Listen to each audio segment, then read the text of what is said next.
Good morning, everybody, and welcome to my stream. I'm Paul Pape of Paul Pape Designs, and today I'm going to bring you another sponsored stream by Polyform, maker of Super Sculpey. And what we're going to be working on today is armatures. So the biggest thing about sculpting is that sometimes you need to support the material that you have. Clay itself, in and of itself, is not a very solid medium until you bake it. So one of the things that we're going to work on today is adding a little bit of skeleton into our polymer clays so that we can build more vertical structures and things that can be a little bit thinner and hold their form while we bake them. One of the things that I want to work on and kind of explain to you guys is what an armature is and why it is useful. A big part of it is just so that you have structure inside your human. What we have here is we have a roughly drawn human shape. Okay, we can tell that it's a human because it looks human-ish. And you can see here I've got lines drawn that show a basic skeletal structure, and we've got these points that I've drawn as circles, and those circles show where the human skeleton would bend. Okay, that would be the joints of the figure.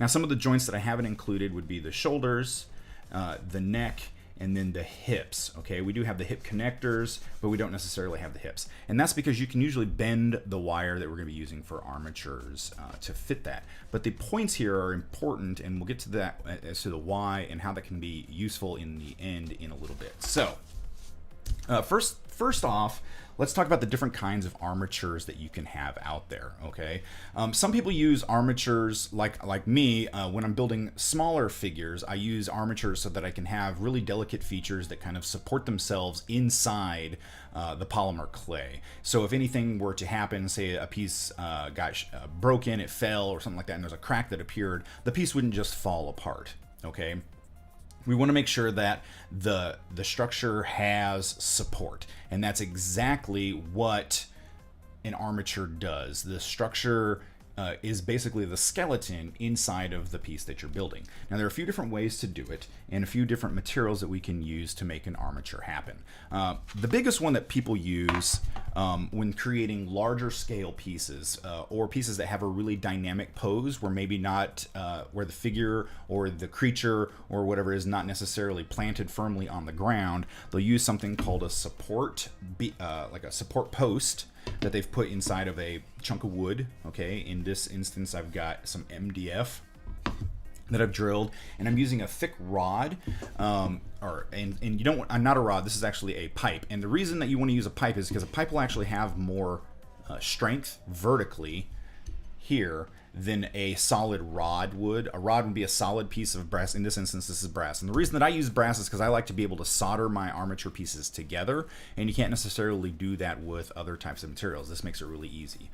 These metals are available at most of your hobby stores or at your hardware stores. So what you do is basically just drill a hole inside your MDF here, or your chunk of wood, and you want it to be a fairly large chunk of wood because it's got to be able to support the weight of the piece as it's getting heavy, and you don't want it to tip over, so you want a larger piece of wood or base that it can have on there. The other thing you can do is you can actually screw this down. I know some people, some artists that actually work with a Lazy Susan, and they'll actually mount the chunk of wood to the Lazy Susan itself so that they can constantly move the piece around and look at it from all different angles, and that's really useful when using an armature. Now, when you're building on something like this, you have a central post, and this post can be part of the sculpture, or it can just be there to hold the armature that floats further out into space. And what they'll typically do with that is they'll take other pieces of brass or wire, and they'll create basically a holder out here, and then create the armature that we had drawn on this piece of wood here. They'll create this armature, pose it the way that they want, and then mount it so that it is secure and floating, so that they can still look around the entire armature while it sits there and floats in midair in the pose that they want it to be. That way they don't have to worry about trying to hold the piece and essentially like ruining their detail or anything like that, and it can allow it to have that super dynamic look to it. This is rarely something that I actually use because most of my pieces are meant to be standalones. If I'm going to do something that's got a really dynamic pose like this, what I typically do is I start with the base itself, the part that they're going to be like standing on or floating above or whatever, and then I create this support system into it and then mount my armatures into that. But you can work either direction. It doesn't, there's no right or wrong here.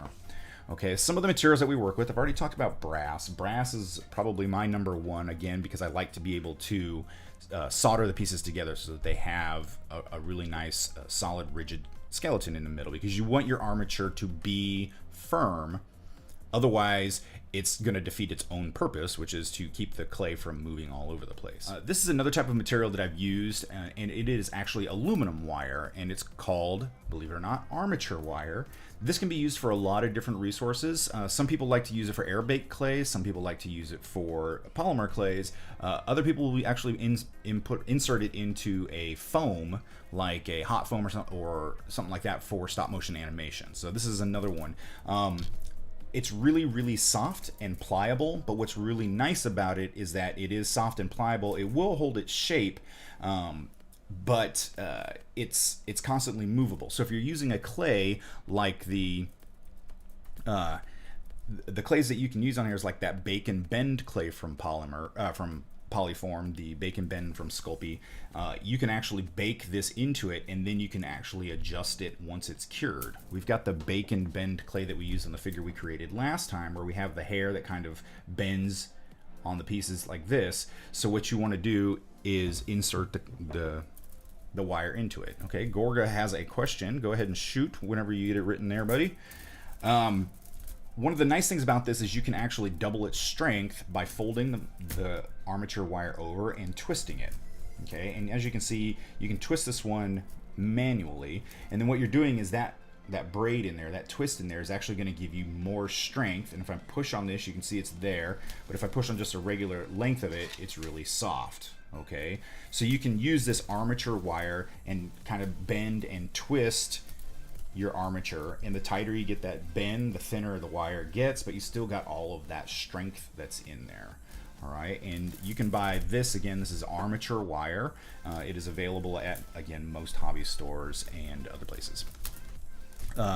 Gorga's question is, the temperature change of metal in the clay, can that cause problems in the thickness of the clay when cooking it? Not really, because you're not really getting to a point where the temperature of the metal is going to expand or contract based compared to the baking temp of the clay itself. And so it's not going to become a huge issue. It's going to get warm, yes, but what it's going to do is it's going to cure the clay around it to a little bit higher temperature, what we call an overbake. I can actually show you an example of overbaking. If we look back at the figure that we made last time, you can see this is Super Sculpey. This is the main clay that we work in. This is Super Sculpey Firm, and we've got some of the bake and bend over there, as well as some of the other clays, the ultralight right here. But if you look at this color, it's still got that fleshy kind of color. Now, my son, my youngest son, he's really into sculpting now too, but his problem is he creates these really, really thin armed pieces that won't necessarily hold up to the rigors of being held by a 6-year-old. And so, as you can see right there, it just kind of breaks off. But what you can do, and that actually didn't break, it was just, that was his connection. He just kind of set it in there. So we can always glue these back together, which isn't a problem. But if you notice the color difference between the two, this one is a darker brown compared to this one. It's the same clay, and it's not that this is dirtier, this is overbaked, which basically means I cooked it longer than the period of the normal bake. And what it will do is it will slightly shrink the clay a little bit more. It's not super noticeable, but it makes it a lot more durable, okay? Except for the places where it's just literally stuck together, which we can glue back together. It's not a big deal. So, but what's nice about it is it becomes super durable, so the kids can play with it or use it. And then that is what happens with your armature wire if it gets too hot. So now we can go in here and just a little bit of super glue. That's the best way to glue together polymer clay. And boom, we have fixed the error. So there we are. But this is an overbaked example. Here's another one that he created. He's making Pokemon. He loves his Pokemon, so these are his Pokemon figures. He has the cards, and he sculpts them, and then these are his to paint. But the reason I overbake them is to make sure that we can, that he can handle them, and so that they don't break, because they are really, really thin. But that's what's going to happen with your armature wire around where the metal is if it gets too hot. But it's, again, the temperature is 265 to 275 degrees Fahrenheit, which I think is 130 degrees Celsius. If memory serves me correctly, I will double check that. Yep, 130 degrees Celsius. So it's not hot enough for it to really make a huge difference there. Back to the armature wire. The reason I don't necessarily use this wire myself is this, and I'll show you here. If we rub our fingers on aluminum, raw aluminum, this is what's going to happen. Do you see the black that's on your hands? Now, unfortunately, that's just the nature of aluminum. Aluminum has a tendency to oxide onto your hands, and you get this kind of like black sootiness. And then when you start to work with your clay, it ends up in the clay. All right. So that's not my personal favorite for smaller sculptures because it ends up just dirtying up your clay. And to me, it looks messy. It's not going to hurt it because I can usually paint my pieces, but it's just one of those hang-ups that I have about keeping my spaces clean. But if you're going to work on a larger piece, this is actually the way to go because this armature wire is thicker, it's more durable, and you're not working with these little 12-inch segments that you get with the brass wires as well. You can use other wires too, like old coat hangers or anything like that. Wire, just any kind of structure. You can even use wood. I've seen people use wood armatures as well. The only downside with wood for a armature is that it will shrink and it'll expand and contract in the heat, so that can cause some issues with the baking process. So this is what I would call aluminum armature wire, just regular armature wire, and you can get that again at any hobby stores, that kind of thing. So first thing I'm going to do is I'm going to clean my hands. This is why I keep handy dandy little wet wipes around here, because I just don't, we're going to be working with all different kinds of metals, but we are eventually going to get into the polymer clay, and I want to make sure that my hands are clean. I'm just that guy. All right. Now, when working with armature wire, like the brass armature wire, I primarily am making figures that are about 4 to 7 inches in height, okay? And so, to me, I want a smaller skeleton inside of it. And so I typically use a 16th inch brass rod, okay? Not a tube, because at that size, the tube is not gonna have enough vertical strength or horizontal strength. This will have more strength in it when you're working around it. Now, you can also use a slightly thicker rod if you're gonna make pieces that need a lot more backbone to it or anything like that, where you need to have a lot more strength of the armature over the clay pieces. But 1/16 of an inch is typically what I go with for most of the major bones. If I need to, I'll go to a 3/32, which is the next step down from the 16th inch, and that's usually for like arms or smaller features. Now, when I'm making an armature, I always start with a drawing, something like this, okay? And what I'll do is I will then form the piece, so I start with the legs. And if I know that the figure itself is going to be sitting inside of a base, like I have this base here. This is a piece that I have cooked many times. I think I've cooked it in an equivalent of like 2 years, and as you can see, it's still good. It's just really overbaked. But I'll put my armatures in here so I can bake it again. Okay, so Gorga is asking, as for reference, is this the equivalent of making of items like models for, say, box trolls, Wallace and Gromit and such? When you're working with armature wire, the aluminum stuff, that's usually what they use for stop motion animation. But if they're going to go that route of doing like a feature length film or something like that, they actually mill the armature out of aluminum or steel, and they'll actually make adjustable points. So you use it's a lot more complicated of an armature. I don't think I've got one handy that I can show you. I may on my wall here have one, but I'd have to hold on a second. I'll go grab it. I'll go grab the more complicated one. All right. So this would be something that you would find inside of a stop motion animation piece, and this is a really complicated. It's backwards here. So this piece here has really stiff joints.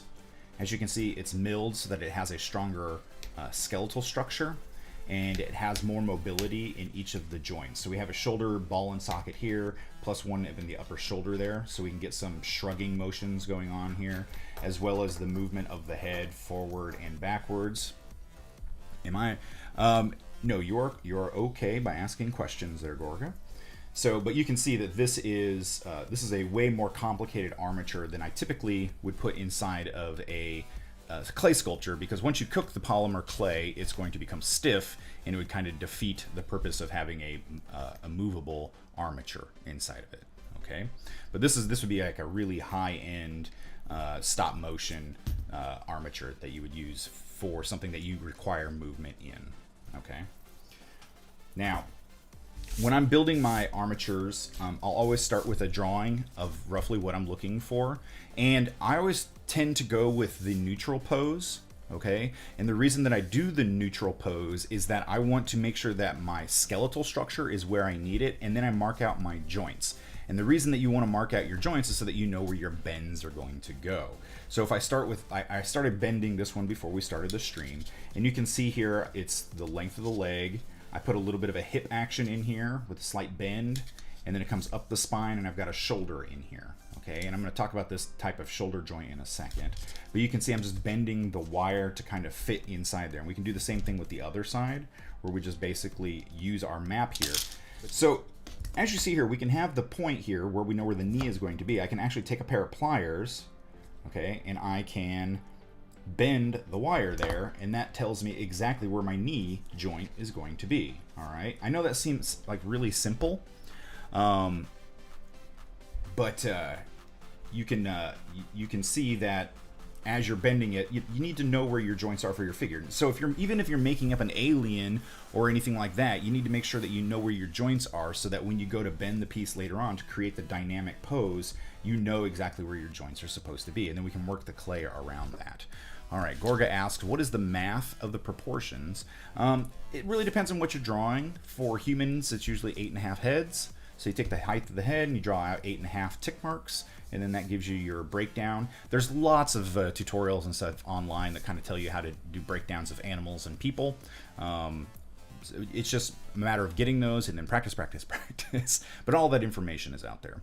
Suwani says, working with references is very important. A good armature makes a good sculpt. That is true, and references also allow you to make calibrated sculpting. Okay, as much as we think we're great with sculpting visually, if you have reference material to go off of that you can actually take measurements on, you can measure your object as well, and to make sure that your sculpt is accurate. And you'll see a lot of people use calipers and that kind of stuff to create really ornate and complicated looking pieces rather than just going off of their eye. And so reference materials makes a huge difference. Now, so we've got our bend. So now if you notice, because I bent the knee, now the armature wire isn't the full length there, but that's because we've got that bend in the joint. If I lay it down flat, we can see that we have that line still goes to the knee joint, and then the knee joint goes down to the foot. Okay, so it just allows us to know where all of our joints are supposed to be. Now the hip joint typically doesn't get a lot of action, okay? It just has a forward and backwards movement. And so I always make it one piece as opposed to connecting pieces, because that way I know it's connected to the spine and the shoulder, so the figure is not going to eventually break. If I try and repose this and I had a solder joint in there, what might happen is the solder might break during the sculpting process, and once the clay is on there, you can't go back in and fix your armature. So you want to make sure that that's a solid joint. So I always try to make it one piece of wire in there, just so that I know if I do have to move it and pose it, it's not going to snap at that joint. I've had them snap in the shoulders before and such, and it's really hard to try and fix that without drift or because once the piece is cured, if you get any vibrations in there and the armature is not solid, it can vibrate and crack. And so you want to just make sure that everything that you're doing is solid. So that's why I do a solid hip joint into the spine. Now, with the arms and stuff, we could, if we wanted to, we could take a wire here. And this is how I typically do a lot of my smaller sculptures, because I know that I'm going to sculpt them as one piece. I'll come in and I'll say, like, this is where my arm is. And I'll take my wire, my pair of pliers, and I'll match up where the elbow is, and I'll give it a slight bend. Okay, so I know where the elbow joint is, and then I follow that up to the shoulder. And again, I'll do another slight bend there to give me the arm. I'll run across the shoulders to the other side.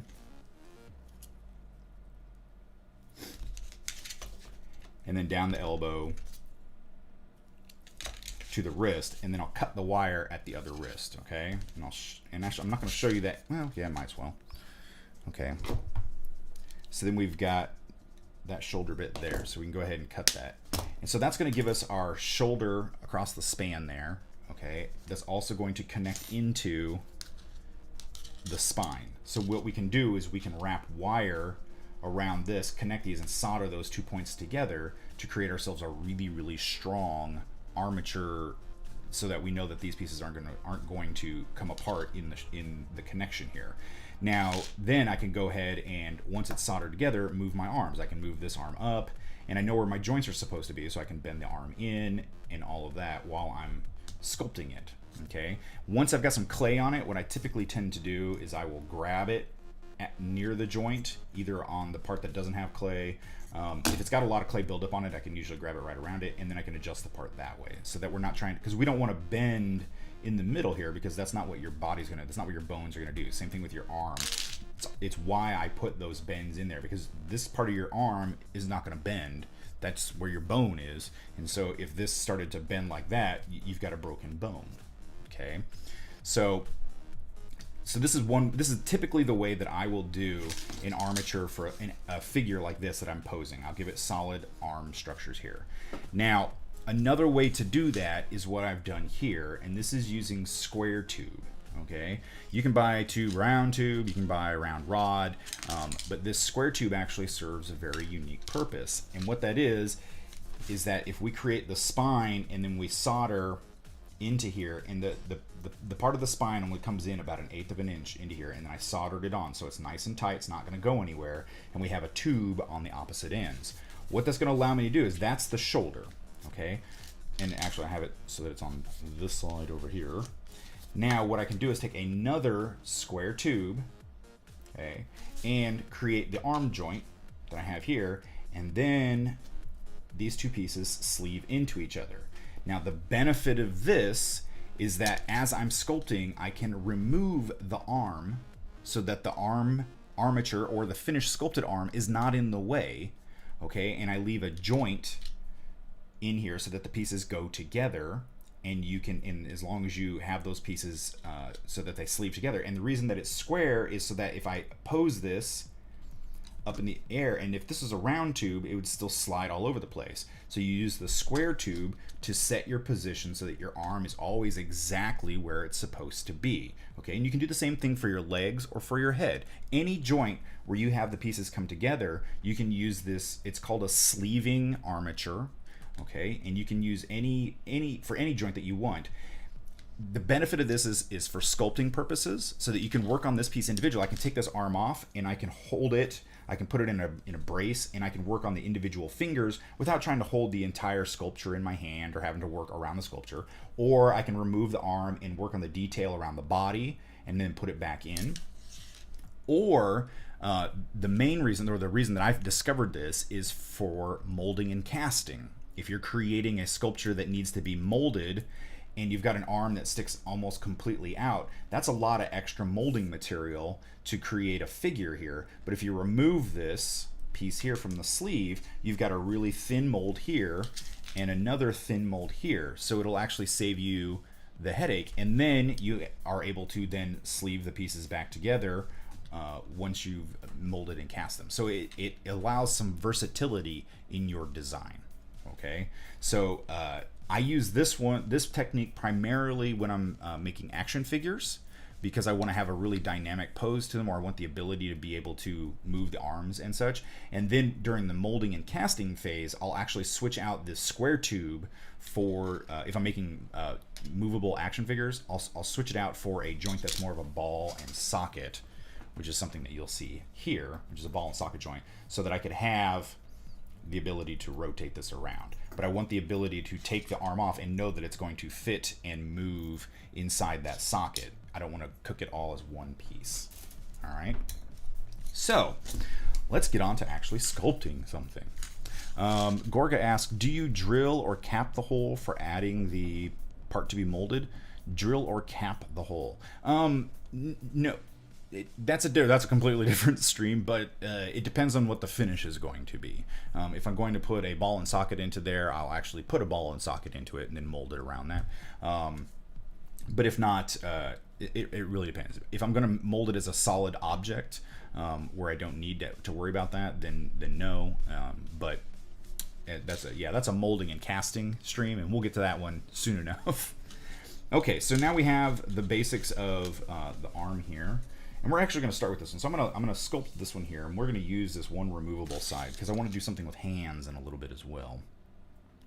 So the other thing that we're going to do is we need a head. Okay, so I'm going to take the arm that we had originally made here, and I'm going to straighten this back out just a little bit. The pliers that I use are actually, they're needle nose because I work in smaller stuff, but they got a flat untoothed area as well as a toothed area. And I use the flat untoothed area to kind of flatten back out my wire if I have a bend that's not in the exact right place. Okay. You don't want to use the toothed area because that's going to score your metal, and when you score the metal, the brass or whatnot, you actually weaken it. And you don't want to do that because then when you're bending it, you may snap it. And then if you snap your armature, once you've already got clay on it, you don't have an armature anymore. It defeats the purpose. So since I already have one shoulder, the spine, and one leg, I'm going to need the other leg, the other arm, and a head. Okay. Now what I'm going to do is I'm going to make the head. I think that's going to be one of the most crucial parts here. So I need to put a loop in there. And the reason that I do a loop is because I want to be able to have something to grab hold of with my pliers before I apply the clay that I can turn and rotate to get the head, so I know where the flat surface, the flat plane of the face is, so that I can see where it's supposed to be.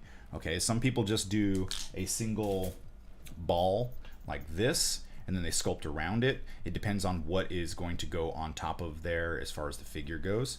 But when I'm sculpting figures that I know are going to be solid, like my cake toppers or figures of statuary, I always do a slight loop in there. So we're going to start with a little bit of extra here around the spine so that we have something to grab onto. And then we're going to use a household object. I'm going to use a pen in this instance. And we're actually going to wrap the wire around it to create a full circle. Okay, we want a full loop on here. Now you can use anything that you got laying around. I used paintbrushes, I used whatever I've got, anything that's round that kind of gives me a loop of some sort. And then what I'm going to do is, if you look here at the spine, obviously that head's gonna be off to the side. That's not going to work for us, right? So what I do is I take my pliers and I will go where the two pieces cross, right here.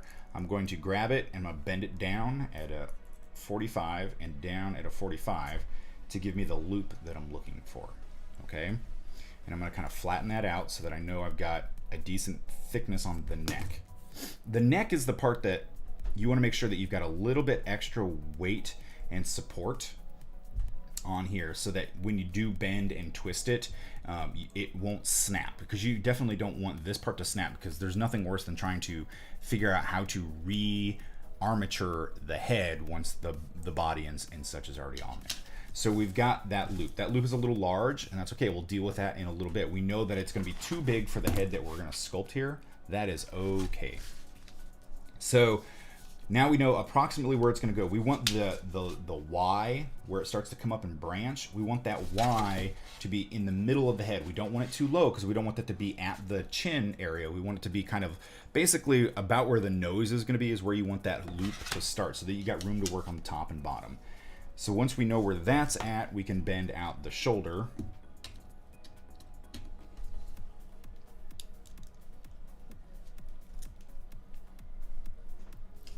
On this one, okay, and then bend out the other shoulder joint.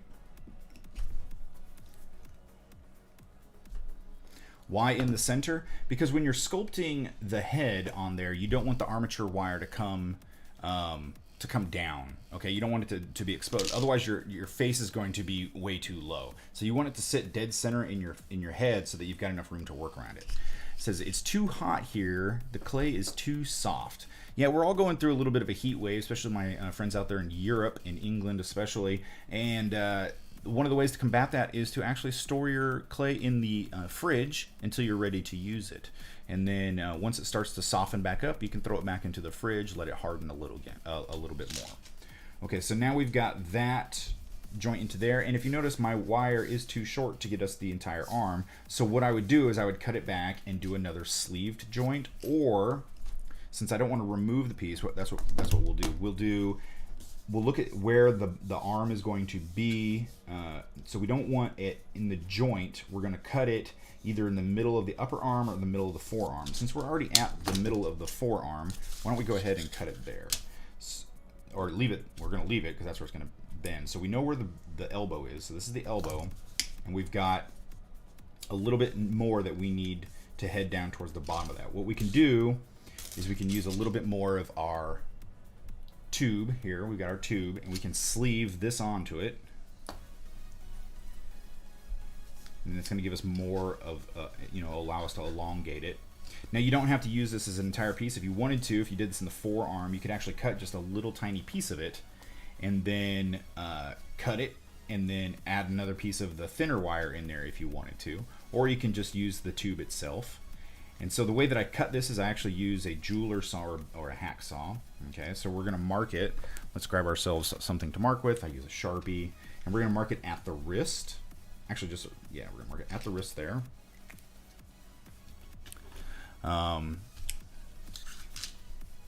Okay, and then I have a pair of special pliers that I use that actually allows me to hold the wire at the mark there, and it's got this little cut in the middle. But if you've got a vise or if you've got anything else like that, you can use it to cut it as well. But this one has that handy dandy little guide in the middle of it, which allows me to cut the wire there. And so now I've got a nice clean cut. All right, we're gonna put that over here. And then what I can do is sleeve this over the front of it. Now there's a couple different ways that you can attach this. I prefer the solder method because soldering is a more permanent one, but if you don't feel comfortable working with solder or fire in that instance, you can always use super glue. Okay, I use a gap filling super glue. This is my personal one, but any super glue that you get that's at like a hobby store or a hardware store, any super glue. It doesn't even need to be this big of a big bottle of it. You can actually get those little tiny ones and just add enough in there that you let it set. Now the heat that is generated when cooking it should be fine on keeping the piece together as long as there's enough glue in there. But I'm going to solder it because that's just how I work. Okay, so we're going to do safety first, guys. Always got to put on our safety glasses when we're working with the fire. Okay, so we got our cool safety shades here because you always want to be able to see. So what these are called helping hands. Okay, and as you can see, they are loved and very used, and that is because they are loved and very used. I also use this handy little thing. This is a brulee torch. I got it at the cooking store. And what it's for is actually cooking your food, but it creates a hot enough tiny flame that I can do quick solder jobs like this. It's my third hand, that's right. So I use a silver solder here that is lead free.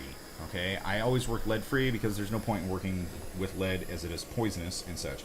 So what you want to do is if you look at the torch, you'll see that there is a cone of blue inside the mate, and then there's like the hot part of the flame comes way out to here. Okay. Where the tip of that cone is, right there, I'm about 4 inches away from the blade, guys, in case you're wondering. Where that tip of that cone is the hottest part of the flame, and that's where you want to touch the joint when you're soldering. Okay, so you want to heat the joint and then apply the solder, okay? You don't want to put the solder on there and then attach it. There we go.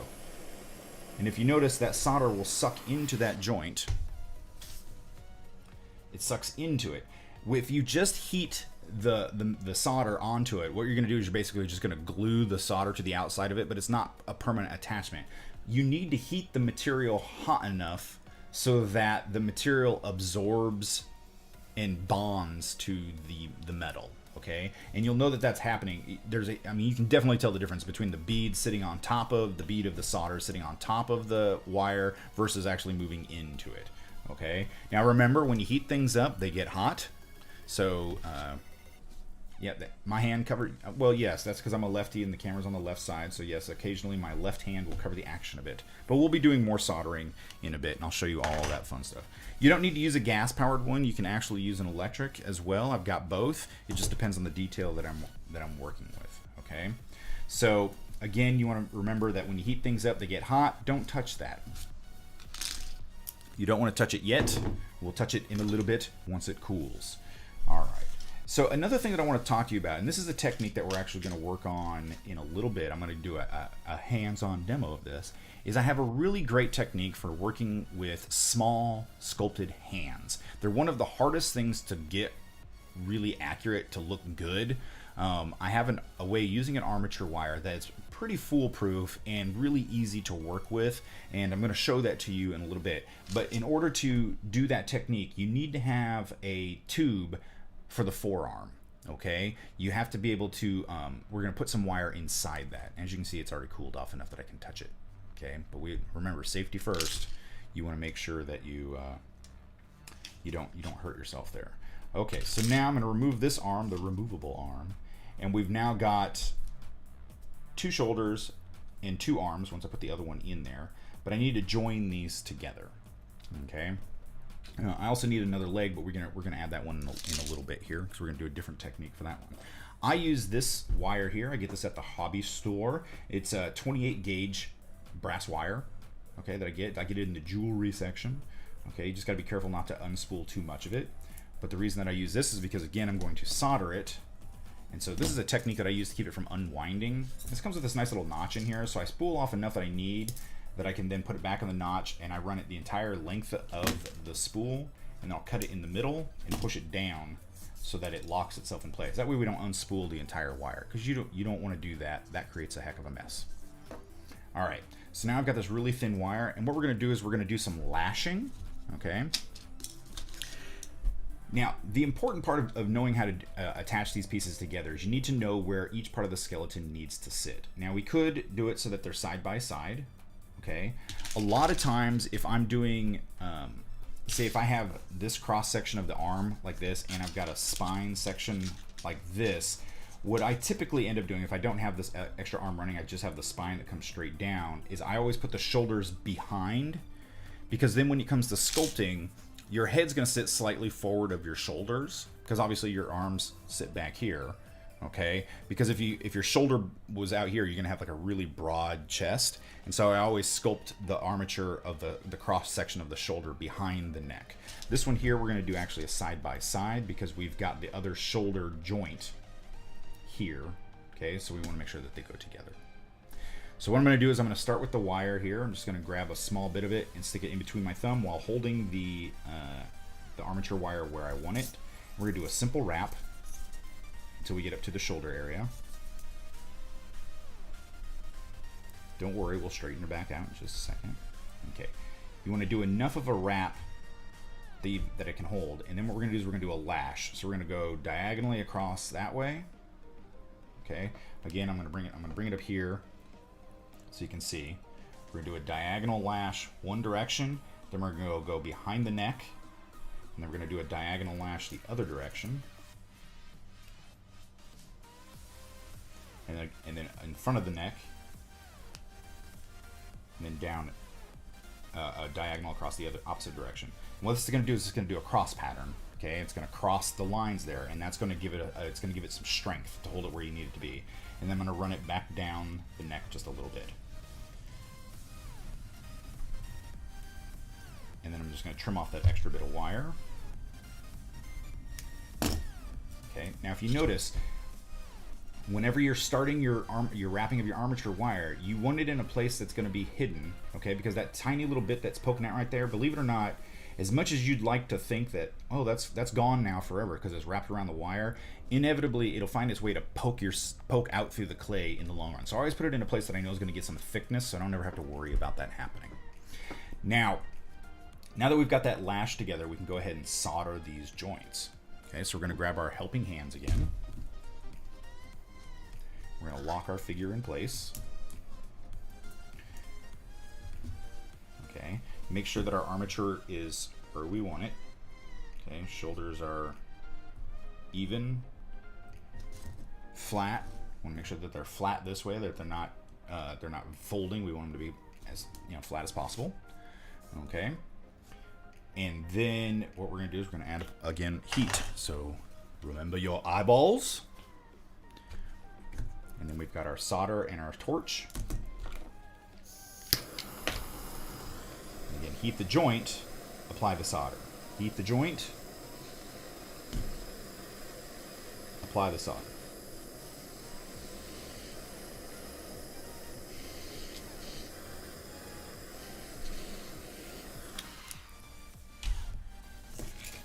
All right, and again, when you heat things up, they get hot. Don't touch it. All right, we're just gonna let that sit. The other reason you don't want to touch is you don't want to mess up your joint there. Okay. The other thing that you need to know is if you are soldering something that's already been soldered next to something that's already been soldered, you need to put a break in here so that the heat dissipates. Otherwise, you're gonna overheat this joint and it's gonna pop off as well. So what I typically do is I take the alligator clip, the helping hand part of it, and I'll put it above the joint that's already been soldered. Or you can get a paste out there that'll help to dissipate the heat so that it doesn't happen either. And so that way you're basically breaking up the heat dissipation, and so it won't overheat that joint and have that fall apart, which we don't want to happen. All right, so now we've got our head and our body put together. So we're gonna set that off to a side for a second, let that kind of cool down. We need to do the other arm and leg. Now, I collect all my bits and pieces of wire, okay, because you never know what you're gonna need as far as like big pieces and little pieces go. And as you can see, as I'm building this armature here, I'm missing a leg. Okay, so we're gonna need some armature wire for the leg, and rather than ruining an entire stick of 12-inch stick of the brass, I can use these smaller pieces to help me build up the extra leg and such. So that's what we're gonna do. Always save your remnants if you work small. If you work with really large pieces, there's no point in saving all your tiny bits. Just toss them. So you'll know that once you start working with your own stuff there. So we have most of our skeleton built there. So we're going to add the next leg. Since I want them to be the same thickness of bones here, we're going to go with the 16th inch here. So there's my hip joint. And then we're going to, now what I typically do is, and I've been doing this for years so that I know, this is my special pair of pliers. What I'm going to do is, I use the thickness of my plier here because I know that thickness is the thickness of the joint here. Okay, that's because I've been doing this for a long time. I know that this height of a figure is that's gonna be the thickness of the joint. So what I can do is actually use that for the bend. I can put my the pliers in there. I've got the one bend, and I just bend up the other side, and I've got that perfectly formed joint, the width that I need. You can measure it if you need to. I'm just going to do it that way. Okay, so now we have that joint as well. So we can go ahead and actually connect these pieces together as well using the same wiring technique. I'm going to get a fresh length of wire so that I have something to work with. And pull it across the tube there. Push it back down so I don't unspool the wire, because that would be bad. And we're going to turn this guy over, and we're going to start up again in the middle. Most cases, measure twice, wire once. That is absolutely true. This is Famicom. So I can stick my other leg there, and we can start to wrap these together. And we're going to do the same crisscross motion, okay?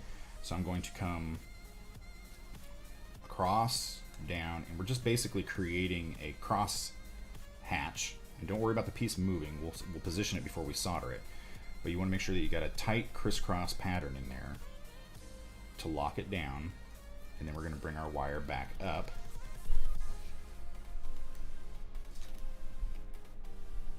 And we'll trim it.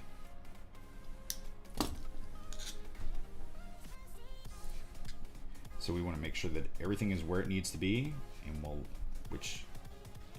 the hips maybe a little bit high. There we go. So the hips right about there. We're going to lock it into our helping hands.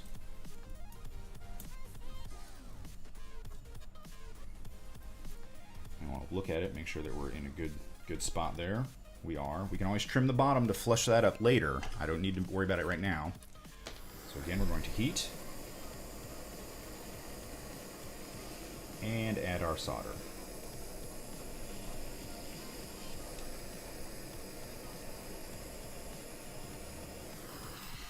We're going to let that sit for a minute. All right. Now, we're still missing, we're not missing an arm. We've got it right here. Look. Ta-da. Yep, still hot, Paul. There we go. We'll drop that shoulder in a little bit. So now we've got all of our bits of the person there. The only thing that we don't have is the hands, okay?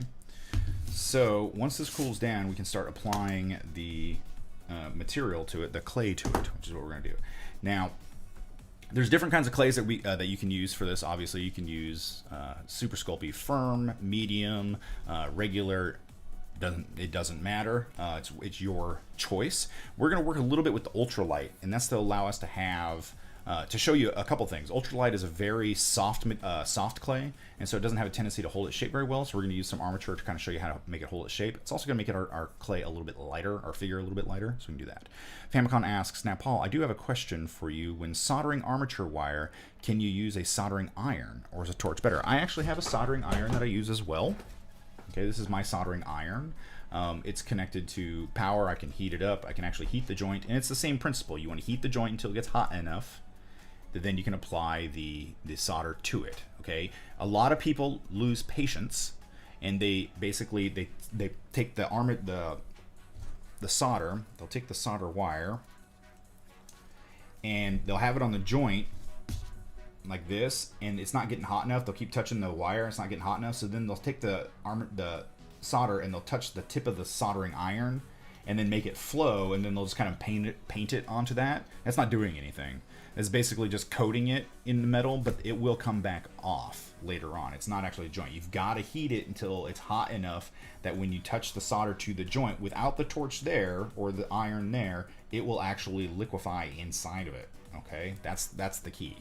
It's faster with a torch, but the torch can also, if you sit on it too much. I don't know if you guys saw it when I was soldering, like the wire in here, the really thin wire that I had actually gets orange hot. Well, when you're doing that, so as long as they heat the joint up, you can use either. Correct. If you see the orange hot, like the super hot, if it's turning like bright orange, what you're doing is you're actually softening the metal. Okay, so then your stiff armature that you're building is not going to be stiff anymore, because you're basically rearranging the molecules in there. So it's going to soften the metal. So from that point forward, it's going to be weak, and so you're kind of defeating the purpose of your armature. The tiny wire that we use to basically hold the pieces together before we put the solder in there, it's okay if that gets orange hot, because it's not really doing anything. It's like nails in wood. When you're nailing wood together, you should always use glue, because it's not the nails that hold the board together, it's the glue. The nails are just there to hold its form while the glue dries. Air dry or dip in water. Air dry, you never want to dip in water, because you're going to get something called thermal shock, which is actually going to break the molecules of the solder. It's going to cause it to crystallize, and it's going to basically shatter, and so then the solder becomes weak. You want it to dry naturally. Now, I will let it cure naturally, but then we're going to have carryover on the heat on the brass, because the brass here is hot. Okay, and so what I'll do is, after I give it like a minute or so to cool the solder, I could dip it then in water to release the ambient temperature to get it so that I can touch it again if I need to work on it quickly. But for the most part, I mean, I've been talking here for 30 seconds or a minute, and it's already cool enough to touch. So for something this small, it's not going to be that big of a deal. Okay. So now we've got two different kinds of joints that we have here. And so what we can do now is actually start to work on the figure. We're going to do the hands in a little bit. All right, but we've got our figure here. The next thing you'd want to do is you want to have a base. Now, if we go back to this big wire base that we have here, this would be where we would, if we wanted to have this guy like look like he's Superman and he's flying, we'd put one leg out, we'd bend the knee, we got the other one that way. We've got this arm that's now moving up. Okay. We've got this pose here. Well, obviously he's not going to be doing this, because then he's in a marching band. He's not flying. Okay. If that's not what if we want him to have this pose, well, it's going to be really hard to sculpt him touching the ground like that. And so what we would do is we would attach him to a post like this. We would solder on another piece of wire or a piece of brass like this, and then in the back here we do the same type of joint that we would do here. Okay, and you want to use a box again, not a circle, and then we would insert it so that it would hold, you know, as far away. I mean, it could be clear out here if you wanted it to be. Okay, it doesn't necessarily need to be like in the middle. It can be out where you want it, but you want to be able to sleeve this off and remove it later. Otherwise, you're going to have to cut this and then smooth it down and then move the material around it and such. Okay, so if that was the pose that we were going with, this would be the easiest way to apply it. Okay, is to go with this route. we're not going to do that. We're going to do something a little bit more standardized so that we can use it later on. Monty asks, Paul Pape Designs, do you, ow, see, I just poked myself with that tiny little wire that's in there. And yeah, now I'm going to bleed all over. I'm going to bleed for my work today. So that's why you need to have that thickness around there, because that's exactly what happens. It says, do you need to consider anatomy when forming the armature? Yes. If you're joining me a little bit late, yeah, we've already gone over that. This is the armature, or the anatomy for the armature right there.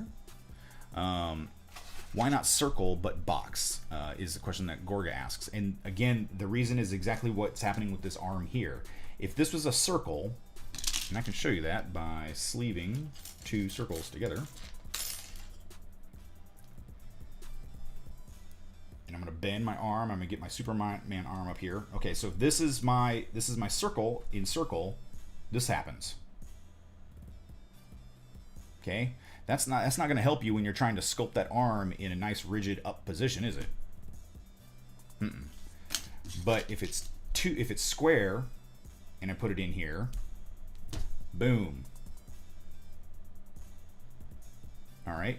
Yes, Paul has shown a perfect example of making sure you don't have pokey bits in your wire. That's right. Those pokey bits go right into your thumb, and it hurts sometimes. So that's why. So I can pose this wherever I want it to be, and I don't have to worry about it falling down. That's why you use square tube as opposed to the round tube, so we don't get this action going on.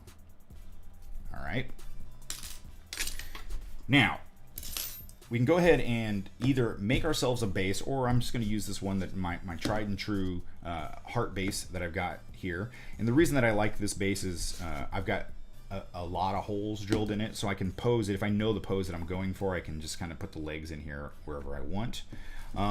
Let's do a slightly crouched position here. So I'm going to come in here. I'm going to make sure that we get our joints where we want them to be bent.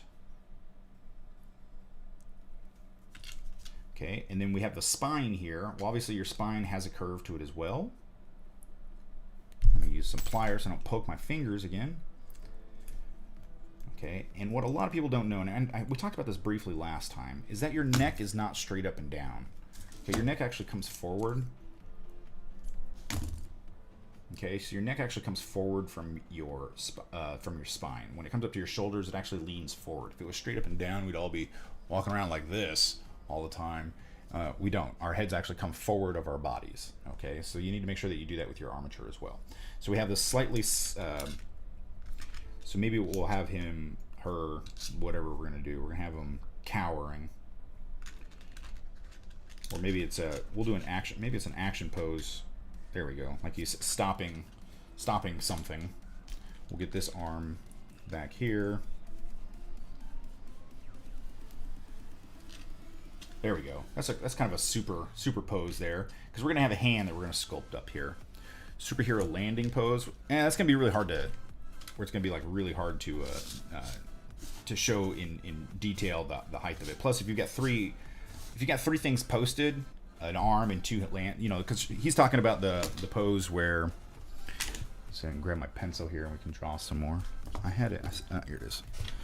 So what he's talking about is the action pose where you have the one arm down, you have the hand here, and then you have the legs up. Kind of the Spider-Man pose where they just landed, and you got the one hand that's posted there. So you got 3 posts. You've got leg, and hand. So if you're looking at it from an aerial perspective, you have a hand, foot, and foot.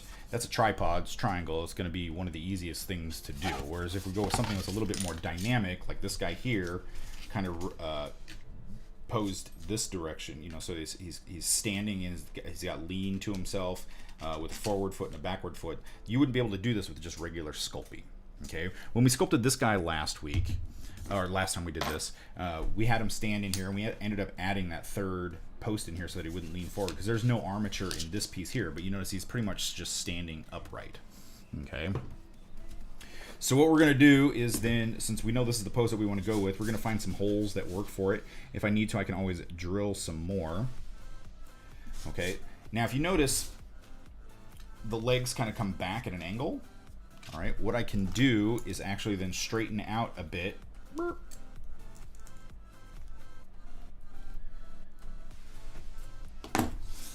Landing is terrible for the knees. That is true.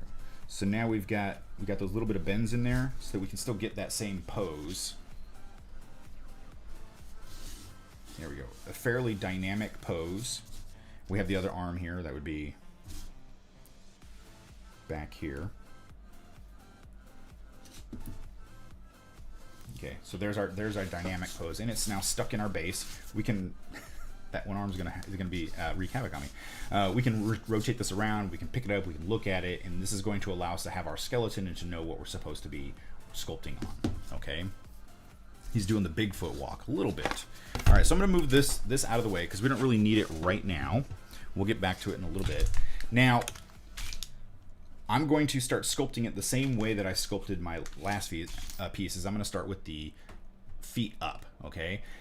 Some people will work in sections. They'll start with the chest. They'll start with the legs. In case you're not sure 100% with the pose, since I'm pretty sure on what I want the pose to look like, I can start with the feet and work my way up. I've also been doing this for a long enough time that I won't get the feet too big.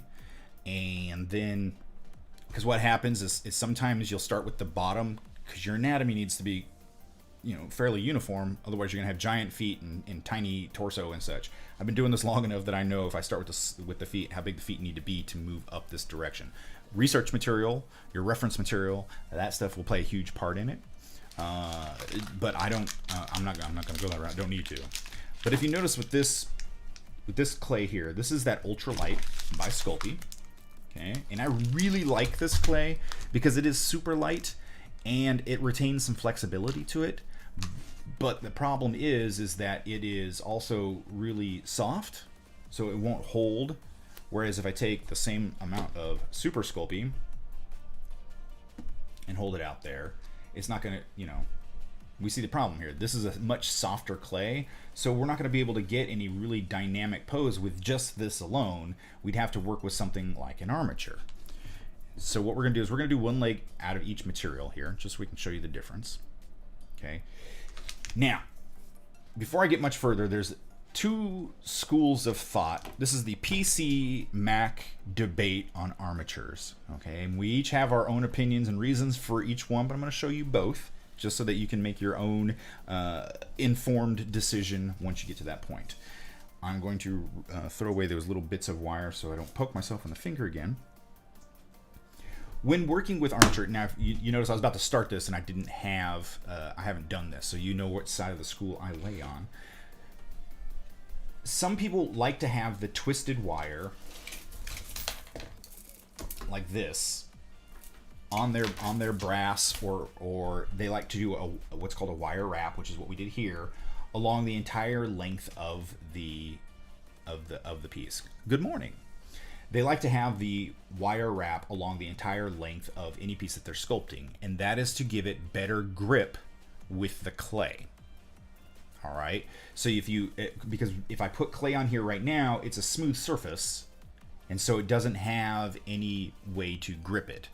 I find that for me, I prefer to have the no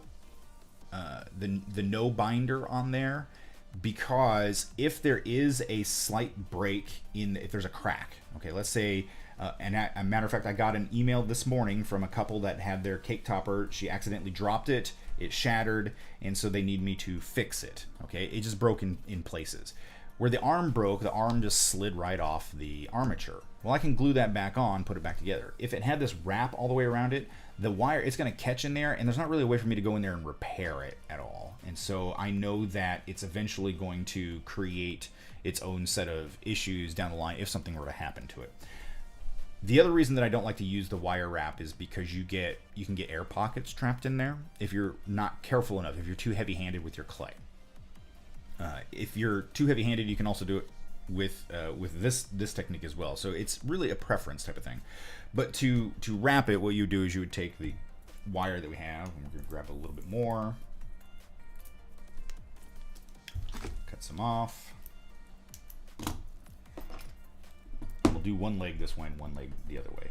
You want to start in a section that's you're not going to see. So you start the wrap up here. There's that little pokey wire that's going to get me. And then you're going to travel it down the leg. and you want to keep it nice and tight. Okay, you want to keep tension on it as much as possible. And then you want to, so this is going to give you one direction, but what can happen is if you get a lot of weight on there, it can actually shift down and can start to unspool. So what I always do is I'll come back up and I'll cross it so that we get wire going in two directions. So we have almost like a cross hatch of wire in there.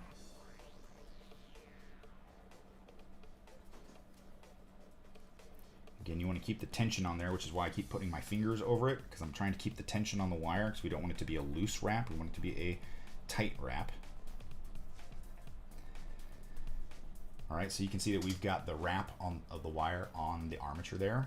Now, here's the thing. You need to lock it in. Okay, you can't just let that be alone there, because it will shift up and down. So what we're going to do is we're going to solder that a little bit. We're going to add a little bit of bead of solder to the wire to kind of hold it in place. Again, safety third.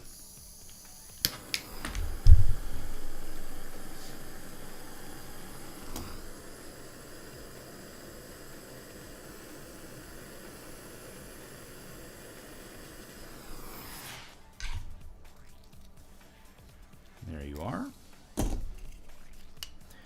When you heat things up, they get hot. So we're going to let it cool down for just a moment. And then that's going to keep that wire from moving up and down on there. So we've got it already around here, this part of the wire, so we know it's not going to go anywhere that direction. But down here at the end, we didn't have anything to keep it in place. So now what we're going to do is we have locked it in place, so now that wire can't shift up and down because we kept it nice and tight. If it wasn't very tight, if it was a loose wrap, it would still be able to move all over the place, which we don't want to do. So there's the two different schools of thought. I prefer this method, but I've been doing this for a while, and this is the method that I kind of grew up with. I like it better. Some people really like this one because it really locks the material onto it. So it's a personal preference. There is no right or wrong here. It is just, you know, whatever it is that you prefer to work with. Okay. So we'll start on that side with this, with the softer material here. And this honestly, the wire might help the softer ultralight hang on a little bit better. That might be a thing. The other thing that we can do is we can add a little bit of super glue. Okay, and again, I like this super glue. That's just my personal preference. If we add a little bit of super glue to the wire itself, not too much, we just need a little bit on there. The nice thing about super glue and any of the Sculpey products is that as soon as it touches it, it instantly bonds to there. Okay, so it's not going to come off. When you are applying Sculpey to an armature, the one thing that you want to make sure you don't do is overwork the clay over the armature. Some people have a tendency to want to wrap it like this, but then they'll keep pushing on the clay to make sure it's really on there. And if you notice what's happening, we're actually getting gapping in there. See that gap? Because I'm pushing it in one direction to kind of get it in there, and then I'm pushing it back in another direction, and I'm creating all these air pockets in here. And no matter how much I try and like then smooth it out, I'm working against a rigid object in the middle there, and I've created now air pockets inside that. If the clay isn't touching the armature, it's not really doing anything. Okay, if your bones inside your body were not attached to your muscles, you would just have these like loose fleshy things over a rigid structure in the middle. Your arms wouldn't be able to do anything. It's the same thing with clay. If I've ended up welling out a hole inside here over my armature, then there's no point in having this inside of it. If this broke, then it would keep it from falling apart, but it's not really doing its job of giving it support because it's so loose inside the armature. Okay, so what we want to do is we want to make sure we don't overwork the clay over the armature. We want to fold it in there and get it where we need it to be, but then we're not going to keep pressing on it. Okay, we don't want to do that. We want to make sure that the clay is worked just as little bit as it needs to be to make sure that it holds. Now, if we wanted to, we could do like a simple muscular structure of the armature on here, wherein we do just the base amount to be able to create a workable substrate over the clay. So we'll work in layers if we wanted to. So I would come in here and I would, again, I'm not overworking the clay. I'm just kind of moving it around so that we get the shapes that we need.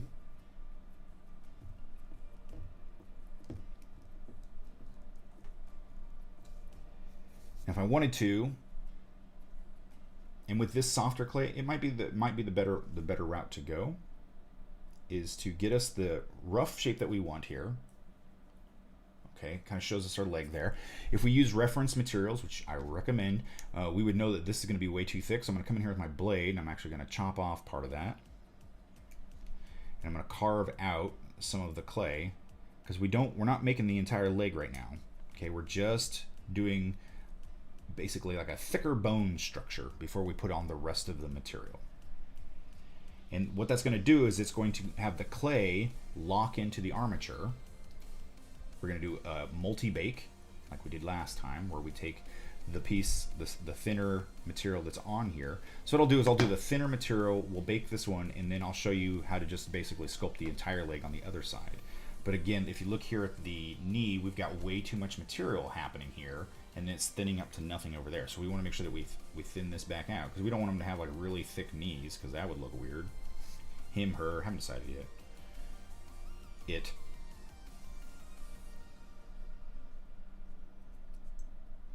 And I come up here to the hip. Now, one thing I want to do is I want to make sure that we incorporate the hip around some of the spine, and that's going to allow the material, once it bakes that first time, to really lock in there. But it's also going to lock in our pose. If you're unsure of what your pose should be, don't take the material clear to the spine. You can leave it at, you can cut it here at the hip, and then once you do this first bake, you can kind of adjust the material afterwards. And that's actually a technique that we're going to use on the hands in just a moment.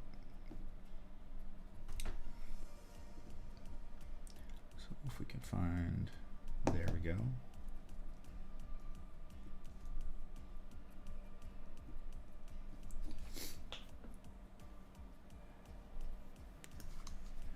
All right, so now we've made a thinner bone structure so that we can actually put the whole figure in there. So I'm gonna go throw this into the oven really quickly. I will be back in a second, but you can see there's our basic bone structure here.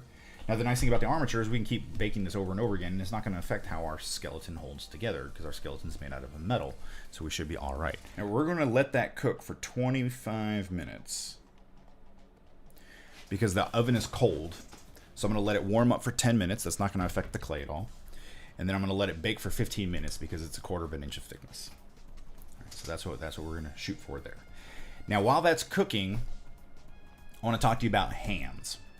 All right, hands are probably, especially in smaller scale, one of the hardest things to make, because trying to deal with clay at that scale, even if we used hard clay, when we're talking fingers that are essentially that big, which if we get out our tiny little ruler here, we're looking at fingers that are, about 1/16 of an inch in diameter. That's a pretty tiny finger to try and manipulate without breaking. And even the best polymer clays in the world are still going to be fragile at that scale. All right. So having an armature in there is going to help a lot to be able to get us a pose that we like, but also to be able to support the tiny fingers. And so what we're going to do is we're going to use a thinner wire. Okay, and I've got this really thin. This isn't as thin as the 28 gauge. This is more like it's a 0.02 mil armature wire is what it is, brass wire that you can get. It's thicker than this, and also this stuff that comes on a spool like this is going to be a softer material, softer wire than what you can find here. This is for jewelry, or what I use for the binding of the armature pieces before I solder them together. This is actually the same material that I use in just larger pieces, so it's going to be a stiffer material. Now what we need is obviously our person is, we're going humanesque on our figure here, so we're going to do 5 fingers. Unless we were doing animated figures, in which they would then be 4, because 4 is easier to draw. So what we need is we need to have 5 tiny wires. Okay. Now the easiest way to do that, and as we're doing this, if we take our drawing here, if this is the scale that we're working at, and this is the scale that we're working at, we're going to have a hand here. So if I draw, there's the joint. Our hand is going to be essentially that big. Okay, that's going to be the full length of our hand. All right, and that's to scale. And then this is going to be their palm area. Okay, and this is basically a series of squares and rectangles. Okay, you got a rectangle, a slight square, trapezoid. So, but that's going to be the length. When we're making the wires for this, we want to go long, guys. Okay, so we're going to make wires that are like that long so that we can manipulate them. We can always trim them back. We can't make them grow. All right, so it's just like cutting your own hair. Start long, work your way to short. So we're going to take our wire here and we're going to cut lengths that are about 1.5 inches long. Okay, and I've got a mat down here that's got some markings on it, so I can actually know where my 1.5 inches is. Now, do I need to cut the wire? Nope, I don't need to cut it. I can actually fold it in. I can bend it. All right, we're going to bend it again.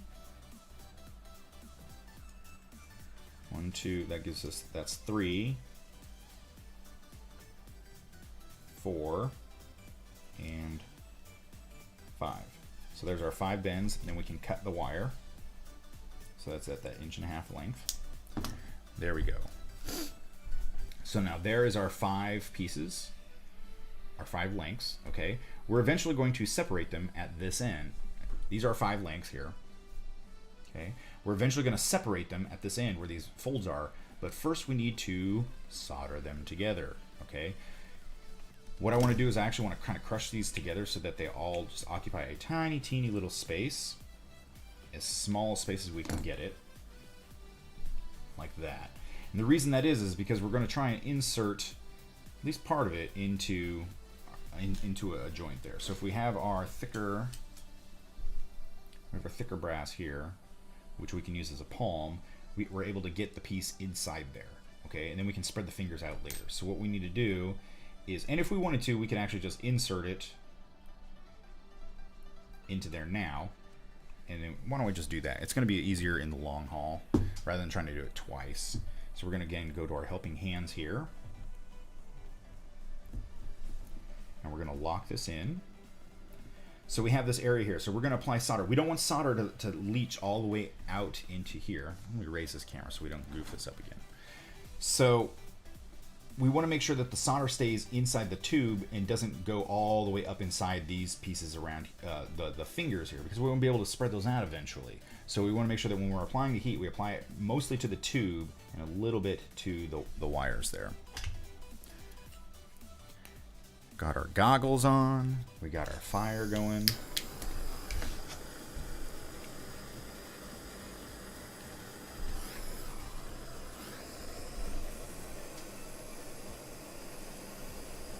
We don't want to overheat it, because if we overheat it, then we're going to soften up those tiny wires, which we don't want to do. Okay, so you can it just sucked that material right into there. Okay, that solder right into there. I'm not terribly concerned about this bead that's like right here, because I can sand that off later. That bead right there, I can make that a little bit smaller. I'll file it. We're going to let it cool down for just a second, because when you heat things up, they get hot. There we go. So now we have the 5 wires that are in here. We can actually go ahead. Oh, see, look. This is why we did that pull test. Look at that. Mr. Pape. Let's try it again. That's why we don't cut the wires yet. Because if you cut the wires too soon, and then it's not actually connected, then all those wires are going to fall apart. Whereas right now they're all connected.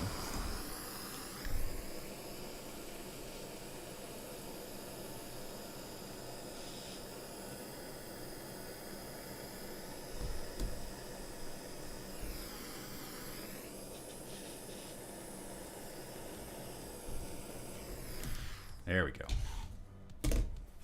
Now we're going to let it cool. That should be cooled down enough. Yep, that's good. Nope, still hot.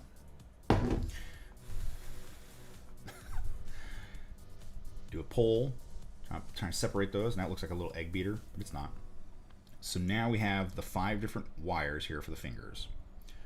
1, 2, 3, 4, 5. We do have this really fat bead here.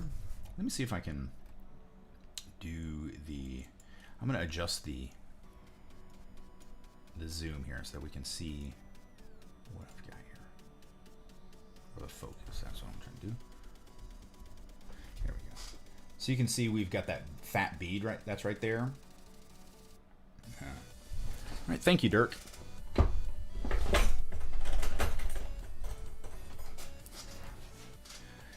Bska says, Paul, would it be a problem to quench the armature material right after heating it? Yes, because it'll actually soften the bond of the solder, so it wouldn't be good.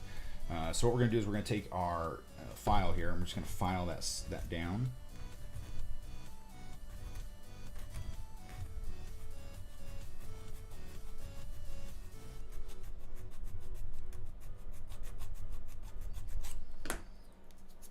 So we get that nice and flat.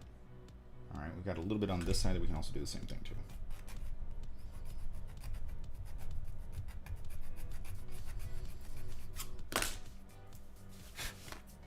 So now we've got it nice and flat in there. Now, once we know, I'm pulling on these, I can see that they're not going to go anywhere. All right, that's the important part. So now we can separate all 5 of our fingers here. So now we have our 5 fingers, or 4 fingers and a thumb. If you want to try and straighten these out, we're going to end up trimming these a little bit in a second here. Okay, so now we've got our giant rake hand.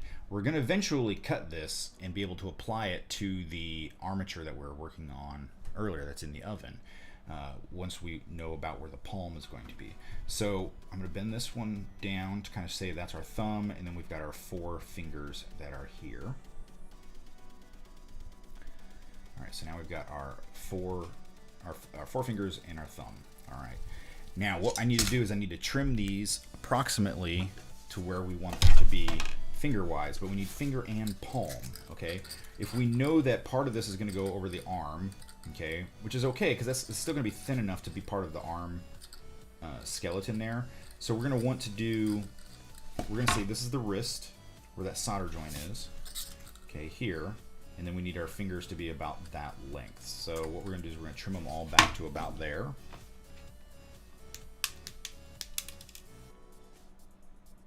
So we have our 4 really long fingers there. And then we want to bring this back up and bend that out a little bit. And you know our thumb's going to be about there. Okay. Now if you notice, they're still pretty long because we have the thickness of the palm in here, and that's intentional. Okay. So what we're going to do is we're going to sculpt our fingers and thumbs now first. And this is the technique.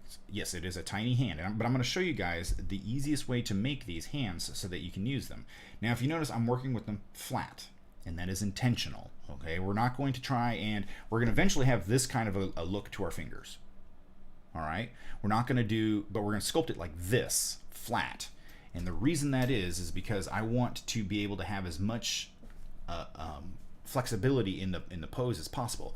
Now, if we look at my hands here, I've got finger about the same length as my palm. Okay, some people have longer fingers, whatever. This just happens to be my lot in life, is I have fingers about the same length as my palm. All right, if we notice, we've got the same thing here. So we need to be able to have these. If I'm going to go with hands my size, so if I take the ruler here, I've got approximately 1/2 inch long wires. So my fingers are going to be 1/4 inch long.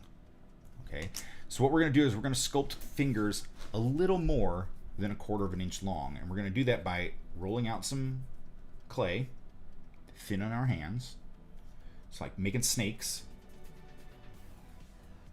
You know how we make our snakes. And if you want to, you can actually get really precise and just go ahead and cut them.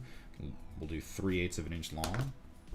Got our 3/8 of an inch long snake there, and we're going to push it over the armature wire.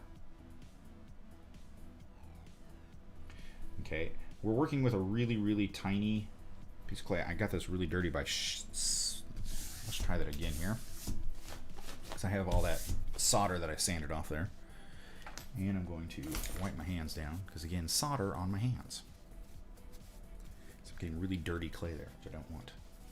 Oh, it's like hooking a worm on a fishing hook. A little bit. So there we go. Now I got our clay.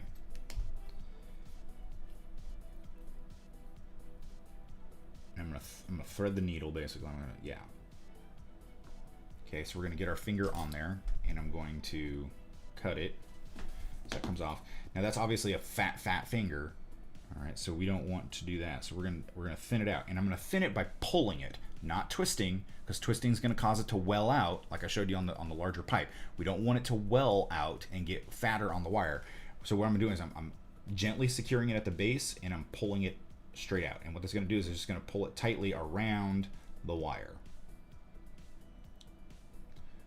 Okay, so we're gonna hold it and pull until we get, oops, see, I didn't hold it. Paul didn't hold it in place. You need to hold it in place. Now, if you wanted to, we could add a bead. If you wanted to, we could add a bead of super glue to the wire to actually hold it in place as well. But once we fire this, you'll see that it isn't going to make much of a difference. Okay, so there we go.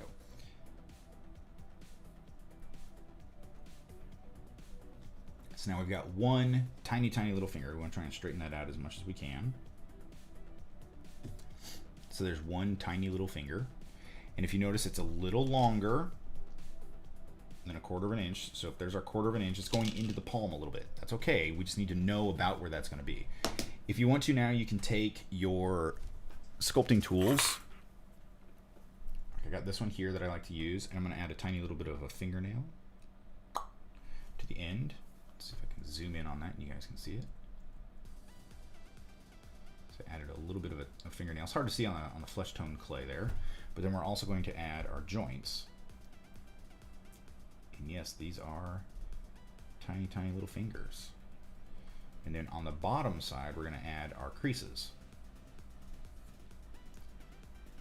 So we're going to have 3 creases. And on this side we've got, so we're making these tiny little fingers. I know it seems like, holy cow, that's crazy small. Yes, it is. But that's intentional, because we're trying to get it to be, we're trying to make it to scale here. Okay. Now I'm going to then move out to the pinky finger. Like, why, Paul? Why not the next finger in line? It's almost presidential. It's so tiny. Well, that's okay. So what I'm going to do is, again, we're going to start with, we're going to go to the pinky finger next, and the reason that is because I don't want to goof this one up.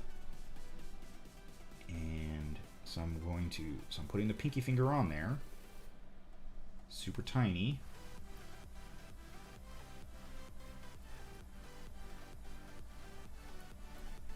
There we go. Make sure it's nice and straight. Going to do our measurement.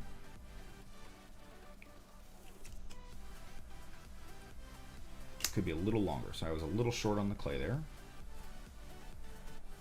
And because these are so thin, and we can actually cook them with the heat gun as opposed to cooking them in an oven. It's not necessary to do the oven yet.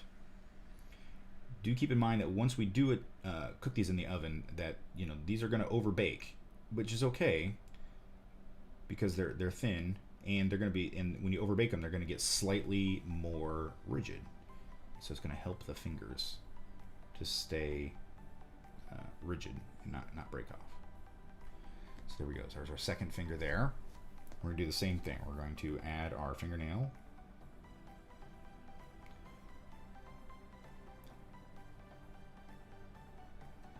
And our tiny joints. These are our knuckles. And on the back side, we're going to add the creases for where our fingers bend. I'm doing 3 because your fingers have 3. 1, 2, and 3 at the palm. Okay. Now that we have that done, I'm going to fire these. I'm going to cook these. My heat gun.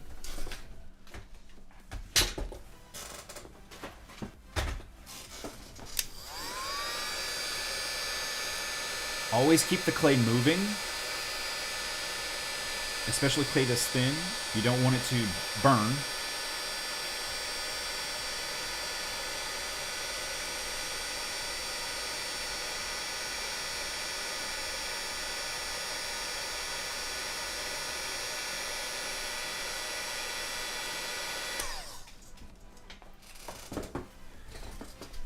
let that cool just a little bit. Now that we've got these tiny fingers on here, a lot of people start the hands at the palm. All right. The problem is once you've formed your palm, trying to pull the fingers out of it, your palm, you can't adjust the hand at all. So starting with your fingers first allows you to adjust the fingers to the position you want, and then we're going to sculpt the palm afterward. Okay, Monty asks, can you use the heat gun if you have used a dab of super glue with the finger being so thin? Yes, you can. I use super glue on my clay all the time to hold it in place. And then, yep, the heat gun is not going to affect it at all because you're not cooking it at a high enough temperature that's going to break down the bonds of the super glue. And it won't damage the fingers.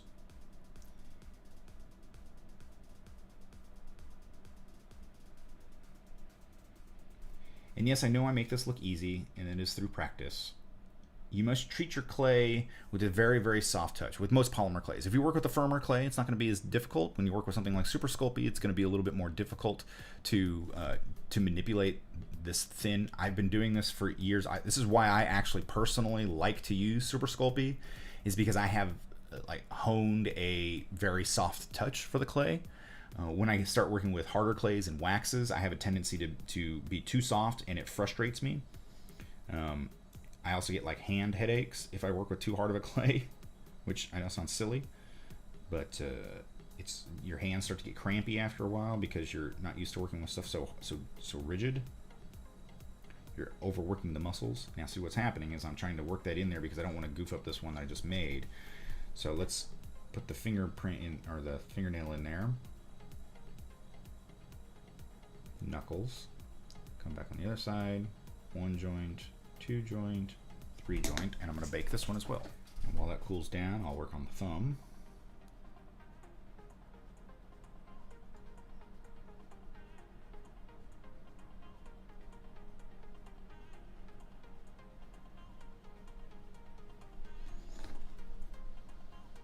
The thumb's always a little bit fatter. It only has the 1 knuckle joint and only has 2 creases. When in doubt, look at your own hands.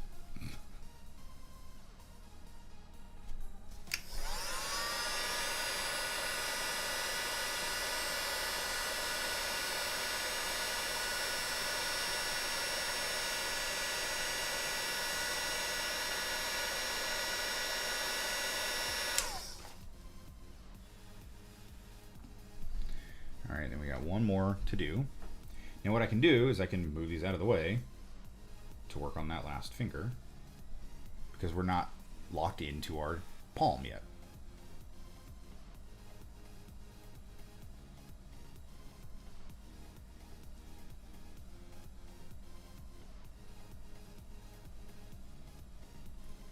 Again, I'm going to pull the finger back out so we thin that clay without welling it up, without welling it into the wire there.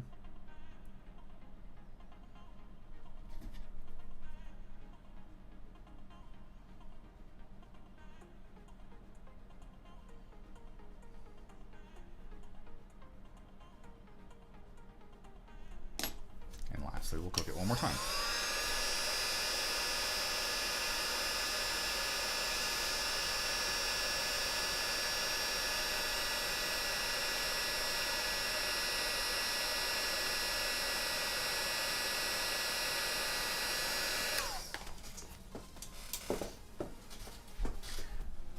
Let this cool just a little bit. Now I'm noticing that the pinky finger is pretty far out there. I may be able to pull that out, trim that back just a little bit, and reapply the finger.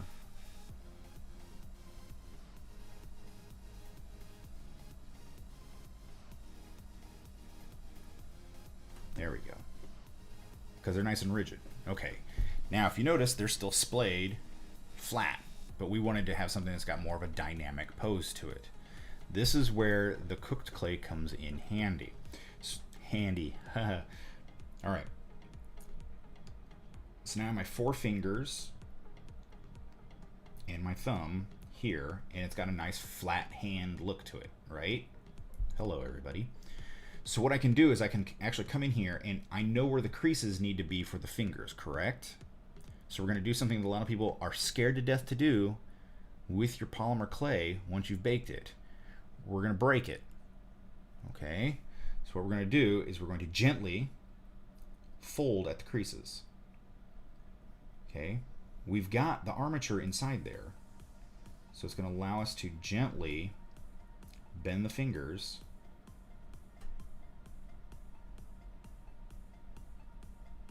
and if you notice, I'm using my thumbnail. I shouldn't have trimmed them last night, but I did. But I'm using my thumbnail up against the joint there where I want it to bend. Okay, we're gonna do the same thing here. We're just gently bending it. So we have more of a bend to the finger. Now, each one of these joints, you know, we know that there are 3 joints in here. Now, what happens if the material breaks? That's okay, and I'm going to show you how to fix it in just a second here.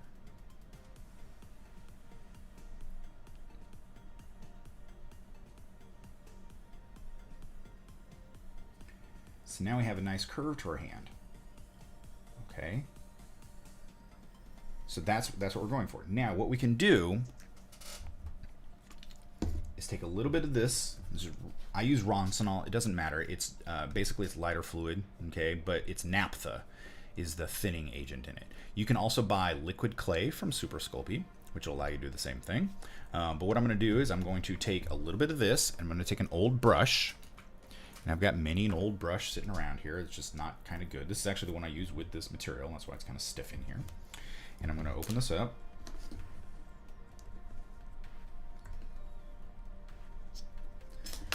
Okay, I'm going to take a little bit of clay, just a little bit of clay, and I'm going to form a little divot inside of it.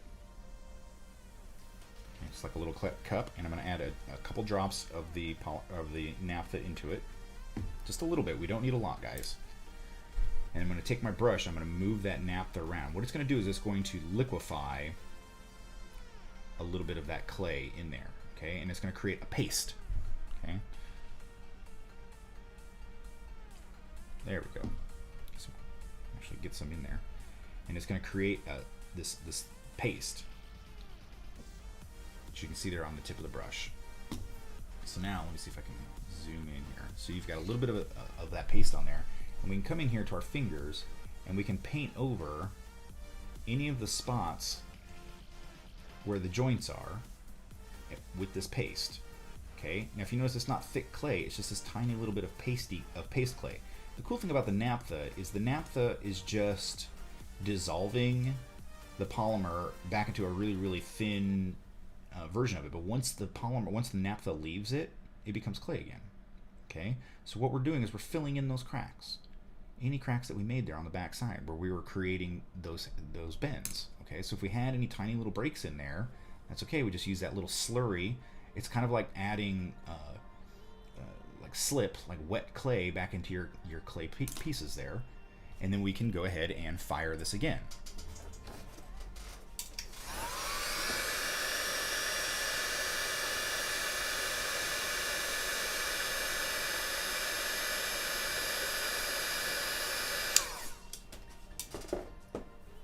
Now once we've cooked it, we've basically added that clay into those joints. So where it split on the hand, you know, we had them like this, and when we went to go bend it this way, we created a small fracture on this side of the clay because it was already cooked. Then we went in with that slurry and we filled that back in. So now if we went to push it back up, there's already a wedge in there of clay, so it's not gonna straighten back out. Okay, so it's using the armature inside of it and strategic braking, because remember we scored it where we knew we were going to break it on both sides, the knuckle side and the underside, so that when we went to go break it, it's not breaking laterally or spiral, it's breaking exactly where we want it to be. And then we can go ahead, pose it, add in a little bit more liquid clay, harden it again, and we've got now a locked position. Anatomical asks, could you use the lighter fluid to smooth out any imperfections in your sculpt, like fingerprints or leftover clay? Yes. The key is to use a very soft brush when you're doing it. If you're trying to, the softer the brush, the smoother the texture you're going to get on it. If you've got a brush like I've got here, this brush has seen some days. Okay, so it's not going to give you the smoothest texture. But yes, you can use the naphtha in the lighter fluid or wherever you just buy naphtha. That's just the easiest way to get it, to smooth out your pieces as well. And is there a difference between lighter fluid and mineral spirits? Mineral spirits is not naphtha. It's not going to thin it out, okay? Because it's going to, like, I've got some. I could bring it out here, but it's going to give you a little bit of a dissolve. Naphtha is actually going to like reset the clay. It's going to basically give you a really nice smooth texture to it. If you're trying to blend pieces, it's a lot like when you're working with acrylic glue. When you're trying to blend pieces together, we can glue the two pieces of acrylic together, and it's going to give us a bond of the glue. Whereas if you use an acrylic cement, which basically realigns it basically dissolves the molecules so that you're squishing the molecules together, and then when that cures, when it evaporates, the molecules reset. You have the original acrylic again. You're doing the same thing with the clay here. You're basically softening it to the point that it's a liquid, and then you're allowing the material, the naphtha, which softened it, to evaporate because it's very evaporative, and then you get back to actually having a rigid clay again. Now, if I'm blending parts together that I'm creating, I've got like some rigid pre-baked clay, and then I'm going to add more clay to it, and I want to make sure that I got a really nice blend between the two. I'll use some naphtha. I'll go in there and now actually brush it out. You can also create really nice skin textures and such using some naphtha and a brush that's kind of shoddy.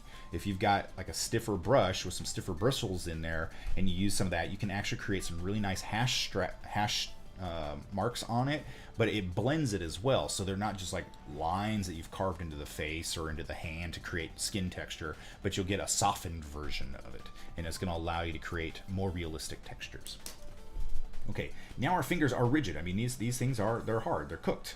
Okay, so now we've got the fingers where we want them. We can adjust the palm. Those tips will be a lifesaver. You're welcome. Yeah, she says thank you. All right, so now we've got this hand posed the way we want it. We can go in and add the palm. Okay, and that's what's going to. And if you notice, this is the clay that I have the naphtha in. It's just as rigid as it was when I originally grabbed it. Okay, that naphtha evaporates. So now what we're going to do is we're going to go in here and we're going to add the palm into it to give us the hand, because we already have the fingers structured exactly where we want them. And I remember when I started this, I believe it was at Anatomical, it said those are some tiny, tiny hands. And they are tiny hands, but if you notice, I'm not having to be super, super gentle with it because the fingers are already cooked. So now I'm just going to come in here and add my fingers, and we're going to get some of our smaller sculpting tools out because I want to be able to get in here and actually smooth these pieces together. And we know that the fingers that we created are a little bit, that go into the palm. We wanted them to be a little bit longer than they were, so that they go into the palm part of the hand that we're going to sculpt now. So what we'll do is going to come in here and we're just smoothing out the clay between them. Let's see if I can zoom. We'll zoom back in here so you can see what I'm doing. And again, I've been at this for a while, so anatomy I know. All right, I know my anatomy, and I can't stress enough to how much you need to know your anatomy. Okay, I've been doing this a long time. I still use reference materials. Okay, but knowing your anatomy is going to make a huge difference when you're trying to put together hands and the like. Okay, so I also know that I'm going to have one line there and one line here because we're going to have this part of our hand here, the meat, and we're also going to have a section here. So I'm going to add a little bit more clay to the base of the thumb. That main structure of the structure of the hand is. Smooth that back out. Lord Krish says, sorry, what are you making? I'm making, this is a tiny hand for the sculpture that we've got in the oven right now. It's just doing a nice technique for using armatures for making tiny hands and such. But eventually, we're just working with armatures today. So this is, it's an entire tutorial on armatures and Super Sculpey or Sculpey based products. Brought to you by Polyform, the makers of Super Sculpey. But Anatomical says, at least the way you attached onto a bigger piece is much better for handling. This giant post down here, yeah, it's forward thinking. It's allowing you to, because you got to be able to manipulate this. And I actually own. I went to the store, and I buy these are hammer handles. Now you can go buy genuine hickory, and what I do is I drill the end on here because this is made to fit the human hand. That's why they make these. And so what I do is I drill holes in the top of it, and I can put my armature inside of it, and then I can hold this thing that's made, rather than trying to hold on to this tiny little wire here, I can actually then hold on to something that is made for a human hand, honed over centuries, so that I can hold the armature in place as well. So it's that whole working smarter, not harder type of situation. But for this tiny little hand, I don't mind holding this for this tiny amount of time that we've got to work on this hand here. So we're just sculpting in the different joints, and I'll probably come in with some naphtha and smooth the joints out as well, so we don't have, so we have a nicer blend in there.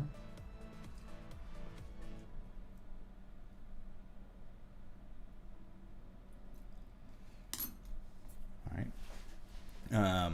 Anatomical said, I would not have thought of that before seeing this tutorial. I would have struggled with my pickle fingers.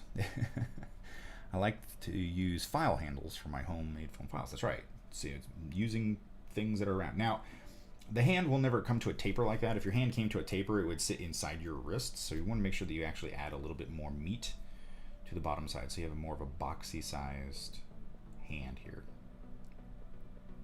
Box. You know, you're working with trapezoids here.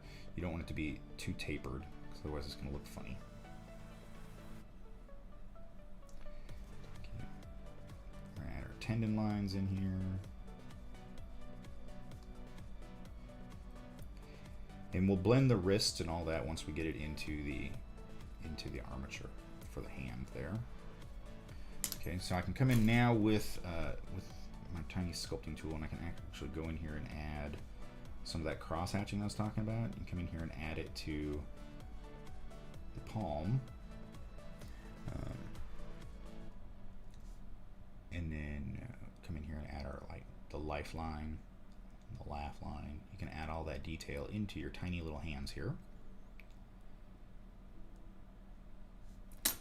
Okay, now I'm going to put this in the helping hands for a second. Put this up here so you guys can see it like that. We're going to get out our naphtha again, and I'm going to use a different brush, a softer brush this time. So apply a little bit of naphtha to the brush itself, so I can come in here and actually blend in the clay to the areas that I just worked. And I can flip it over. And this is going to allow me to soften up those deep grooves that I put into the hand.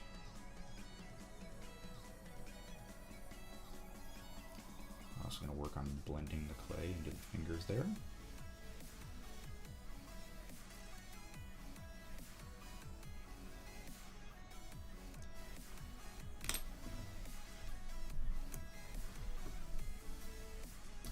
So you can see that now we've got a hand formed here,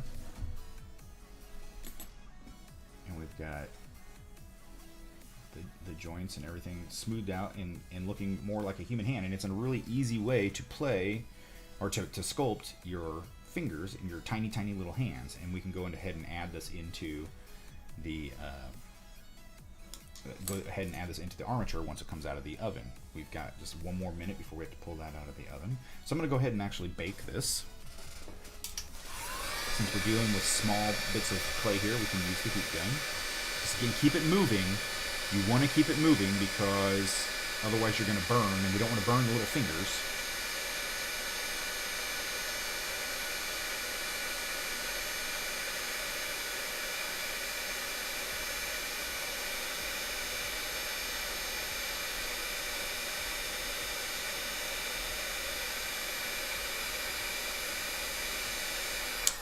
There we go.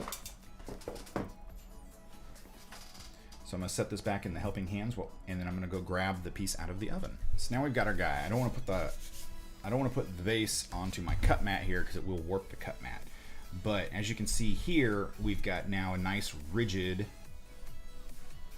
section of clay over that one piece of armature. So that's not going to go anywhere. So now we've got a nice stiff figure here. If we take our tiny little hand here, we're going to put that hand onto this arm, which is this little retractable arm that we had here. Okay, we can go ahead and actually cut the hand off. So we're going to grab our handy dandy saw and our handy dandy little holder here. We're just going to cut this. I'm going to do it over. I'm going to do it, well,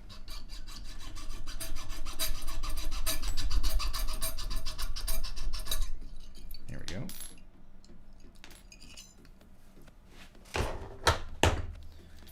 When you work in tiny stuff, having tiny tools are really, really useful. So now we have our tiny little hand here, which we can sleeve. Gotta clean out the inside here. Be careful when you're doing this, guys. We don't want anybody to cut themselves. Paul.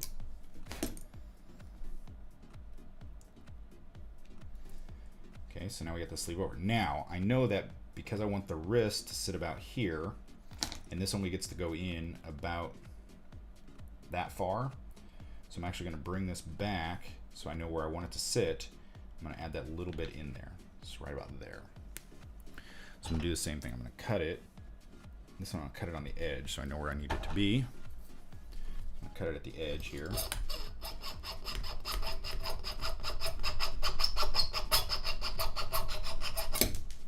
Okay, there. So now when I insert my hand into it, it's right where I need it to be. Now if I wanted to, I could go ahead and solder that in place. Okay, but let's put it on our armature.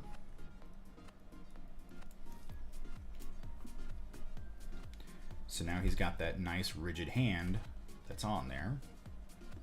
To be like, no! Or we can actually adjust it so we can have it so that maybe he's conjuring a ball of fire in his palm instead. Okay, he, she. Now the other thing is we haven't completely affixed the wrist, so we can actually take the hand and bend it a little bit more, and we can get it in there so that he's. So we got it like this, and now he's holding that. He could be holding a ball of fire in his hand, and allowing us to have that, allowing us to have that armature in there. Gives us the ability to work with these pieces more. Now, once we get into a place that we'd like it to be, we're going to solder it in place. Here's the kicker. We don't want so much solder that it loosens up the hand. Okay, we just want enough that it'll actually lock itself onto the arm that is there.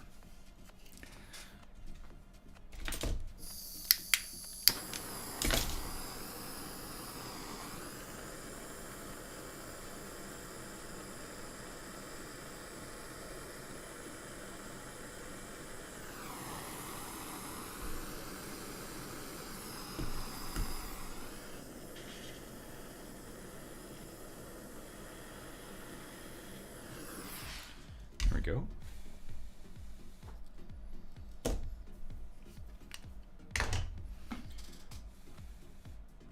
Again, when you heat things up, they get hot. So we're going to wait a second for that. That's right, hot. All right, now what we're going to do is we're going to form, we can start adding more material to this side of it. We can even still work with the ultralight if we wanted to create more muscle structure and stuff onto our guy, because now that we've added some of the clay there, we can add a little bit of super glue. Not a lot, guys, because it's going to start to move out all around it, and so we just want enough to kind of add the material in place and it sticks. Okay, that's what we're looking for. So we're just going to add our muscle structure into this guy to give him a little bit more leg thickness. Thinness. No, we want thickness. That's the whole point here.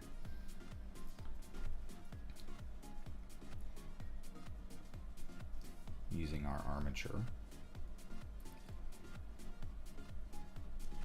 And we can keep doing that. Now I'm going to grab, it's still pretty warm. I don't want to, maybe we can move the cut mat.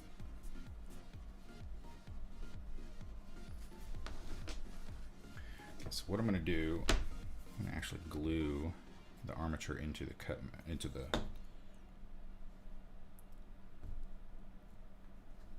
base here, because I don't want it to keep popping out, because it has a tendency to want to pop out because it's springy. There we go. All right, it's fine. So now what we're going to do is we're going to start to build the other leg on there as well. And we'll keep adding onto this one as well. But we're going to start with what I typically do is the feet. Okay, and I'm going to add just a little dab of glue here at the bottom.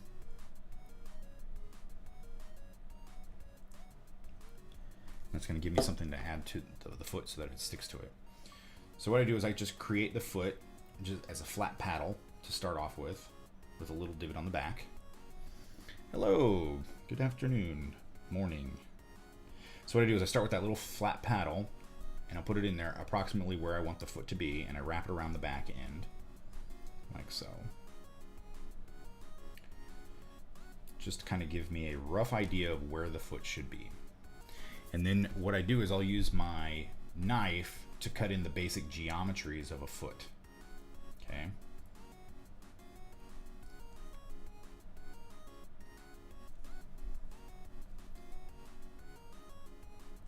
Basic geometries here, and then flat for the toe. Now if you notice, that is a tiny little foot, but that's okay, because what we're going to do is the cool technique of smush.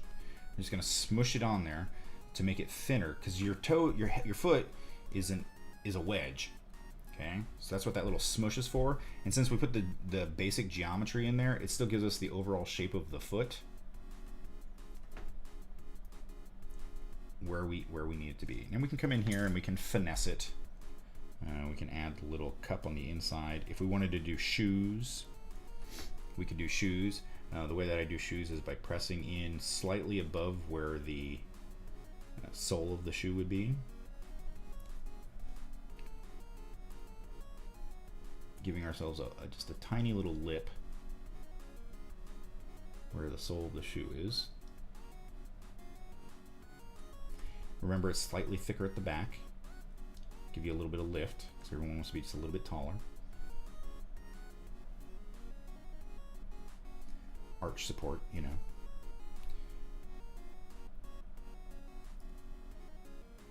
There we go. So now we have a little bit of a foot, and we can start adding in the lower part of the leg. Now using this type, this is regular Super Sculpey. Adding this material is going to be stiffer. And so we're going to be able to do a lot more sculpting of it than without having to do the over armature before, or the under clay before doing the over clay, since we're working with mostly just the Super Sculpey. Now I'm going to show you another technique. Typically, since I can't access the bottom of the tube there to kind of sleeve this over it, I'm going to have to push it onto there. But I don't want to start adding so much force in here that I just start distorting the clay. All right, so what I'm going to do is I'm going to give myself the rough size of the tube that I need to have. Okay, about like so.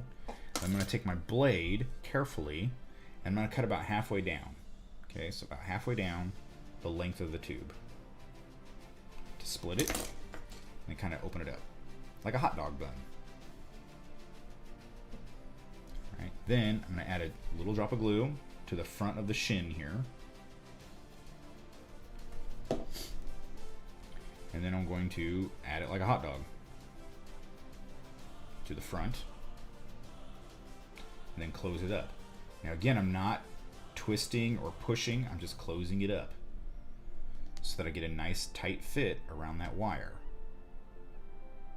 All right, now I can start to blend the edges of the clay into the rest of the body that's there. Now I'm going to have to keep adding structure to it, because there's no muscle on this right now. It just happens to be like the world's... This guy has skipped leg day. Let's just say that. So we're just blending. And if you were not here for my last tutorial on the blending of clay, what we want to do is we're not pushing the clay. We're not taking our tool here and pushing down the clay. We're not doing that because that's not blending. That's just removing clay. What we're doing is we're actually rolling it. Okay, so we can take 2 pieces of clay where we have a seam, and we're adding a little bit of pressure, but we're rolling to create a blend. And see, that kind of makes that seam disappear. So again, slight pressure and a roll. Because if we just push it down, then we end up with this at the bottom. Okay, we're not actually blending the clay together. Whereas if we take it, we're pushing and we're blending. It's like a little steamroller, and it kind of presses the material down. Okay, add material. A question: the super glue you are using, is it the same thing as crazy glue? Yes. I'm just trying to figure out what. Yes, crazy glue. It's basic. It is cyanoacrylate. Okay, is what it is. That is the chemical name of it. Cyanoacrylate or cyanoacrylite. It is super glue is a brand name. This is actually called specialty cyanoacrylate. Let's put the zoom back on here, guys. There we go. Cyanoacrylate adhesive. That's all it is. Okay, this one just happens to be formulated as gap filling, which basically means how it works is that the glue, super glue, cyanoacrylate, as it cures, it comes into moisture, it activates a chemical reaction. And the chemical reaction, there are tiny crystals inside the cyanoacrylate, and they're free floating, okay, but they're rigid, they're sharp. They're like little tiny crystal shards, okay, but they have sharp points to them. And they're free floating inside the medium, the binding agent. And when moisture comes into contact with it, be it your skin or water or an activator, it evaporates the binding agent, but it also tells all of those crystals to, instead of being free form, to line up. And as they line up, those rigid structures, those rigid crystalline structures, lock together in a line. Okay? So that's what cyanoacrylate does. Now, because of the way that the polymer clay works with the polymer agent inside of it, it instantly, much like your skin, causes that chemical reaction to take place. And that's what creates superglue's really tough bond. Now, if I remove the clay from where I added the superglue, there'll be a skin on the clay that I can actually break apart, and that is the actual glue itself and the bond that it is made. So it's not actually, it's locking itself to the clay and to the wire, but it's not actually like turning the clay into rigid clay. It's not cooking the clay at all. It's just helping to bond it. All right, so this guy needs some calf muscles, so we're going to add some calf muscles. Your calf muscles actually have 2 parts, one on either side.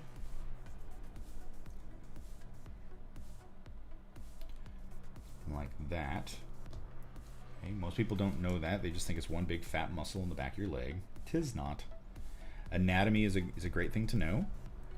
If you don't know your anatomy, we're in the age of the internet. There's plenty of anatomy that you books that you can be found online. Not even books, but like just sites and stuff, so you can break down basic anatomy. And depending on how your figure is looking, whether it is mammalian or amphibian or human or whatever, you can find a lot of those structures broken down in there. And again, I'm rotating the tool as I'm blending the pieces together so that I get a nice rigid or a nice blend on there.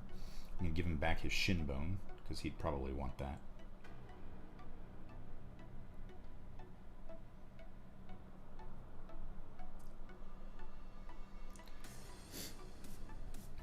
Okay, so he has more of a calf, so it's less skipping of leg day here. So we make sure that we don't lose that differentiation of the 2 muscle structures in the back of the leg there. And then we can start adding the calf or the thighs here. So obviously the thigh is a thicker hot dog bun. Same technique though. So create a piece of clay about the length that we want it. Cut halfway through, like we're slicing a hot dog bun. Do not cut yourself. Use a dull blade if you've got one. Opening it up just a hair. Applying glue to the top surface, or the direction that you're going to add the clay. All right, So if we're going to add the clay this direct from the top down, we want to put the glue on the side that we're going to attach it, because that glue is going to move around the clay. So as we close this up, it's actually going to go all the way around that armature wire inside there and give us glue wrap all the way around the wire to give it a really nice solid structure there. All right, so now we have a tiny bit of a knee here, as well as the muscles. The muscles in the front of the leg and in the upper part of the leg do the exact same thing. You have two sets, actually you have more than two, but there are two main sets of muscles that run through the leg here, and they go on either side. And you also have another thicker one that kind of wraps around the back here. So we're going to blend these in. And you notice with the armature in there, we're able to work with the figure. I'm able to move it, manipulate it in all different directions and such, and still work my material.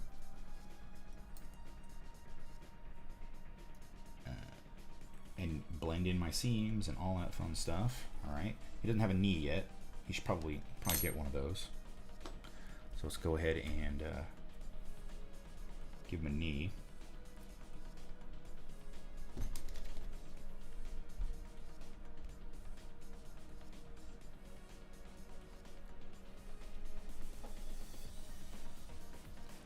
Now, if we were doing superhero anatomy instead of like regular human anatomy, it would be super, super, super accentuated muscle structures and such. There we go.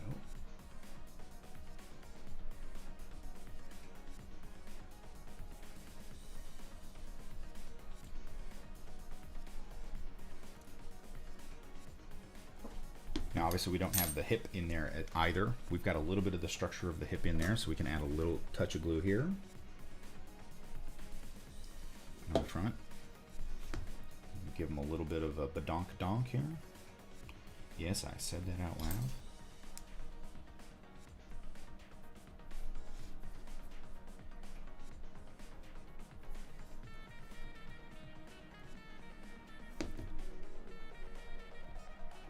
If you're watching the VOD, you'll have some comments from Monty about the different types of anatomy ideas that are out there for the different kinds of figures that you're making. And everybody's got their schools of thoughts on how that goes. I'm just going off of basic regular human anatomy here. 8.5 heads. We're going to blend our seams.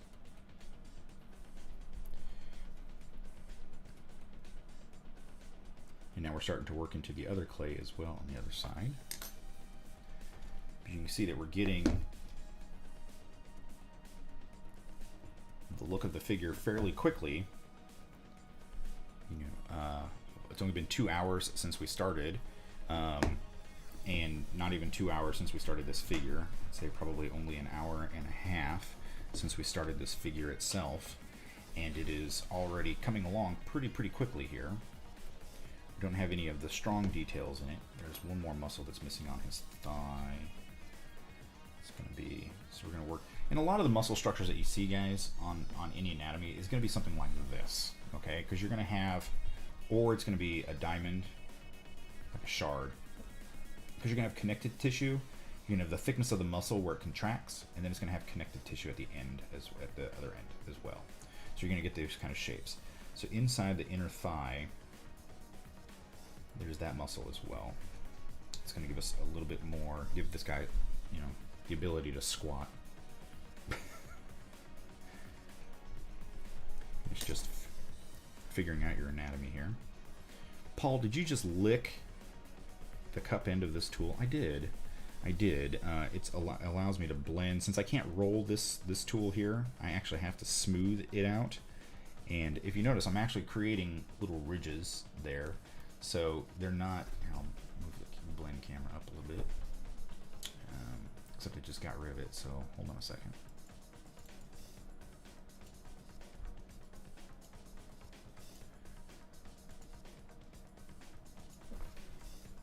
So as you can see, I created these little lines here on the back end because I'm not able to roll this tool, so I'm not going to get the best blend on there.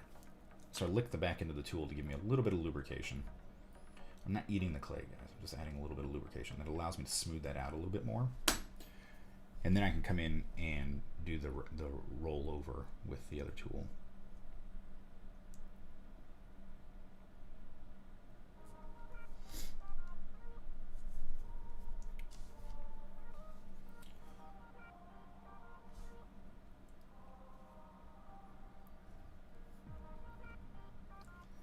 There we go. So give us that kind of superhero look that we want here. And kind of fix these pieces in here. Make a little bit more clay into there. And that's going to give us most of our figure. Now we've got the arm. We put in, find, that's not it. Oh, it's up here. It's already locked in. So we have this arm in here now that we know is going to go too far.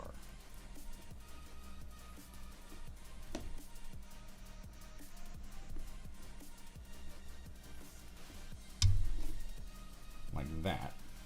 Okay, we know that's approximately where that's going to go. Okay, so we're going to get a really nice pull on that arm there. So if we wanted to, we could come in. So I don't need to sculpt the entire figure. I mean, we're just working over the overalls of the armature. So once I get the legs to a part where we want them, oh, and since we're kind of working on this one, you can see we almost have the foot on that side. Because there's a lot of clay buildup here on the bottom. Mr. J says it kind of looks like him trying to get dressed in the morning. Now, because we have this extra clay at the bottom here, it's a little too thick to be able to actually give us a decent sculpt on it. We can actually come in here since it's cured and actually carve away at it to give us a little bit of a thinner area to work with, so we can actually put in the other clay as well. So we can wrap it. Okay, so we're just going to come in here and cut away some of it. We still have the strength of the armature in there, but I can come in here and carve away some of that other clay, so that when I go to add, say, the foot, add a little drop of glue to the front here. Just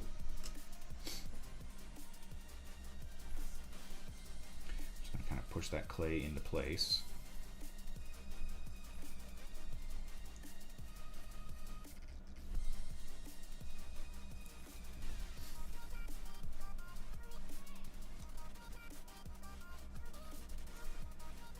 To the side there. Now he doesn't have a box for his toes yet, so let's put that in there. So it's gonna be a little front part of his toe there. Blend that in.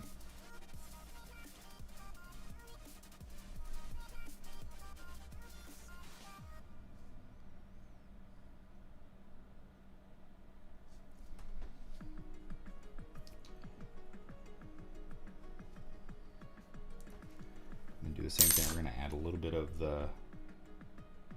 Make sure we get this nice and blended on towards the back here. I want to make sure that we get the heel completely blended in there. I'll add just a little bit more to the back. I want to add just a little touch of glue here to make sure everything sticks. Now you know why I buy such large bottles of super glue. We're just going to add a really thin layer of Sculpey to that, because we don't want to add too much thickness to it, but I still want to be able to blend the clay around it.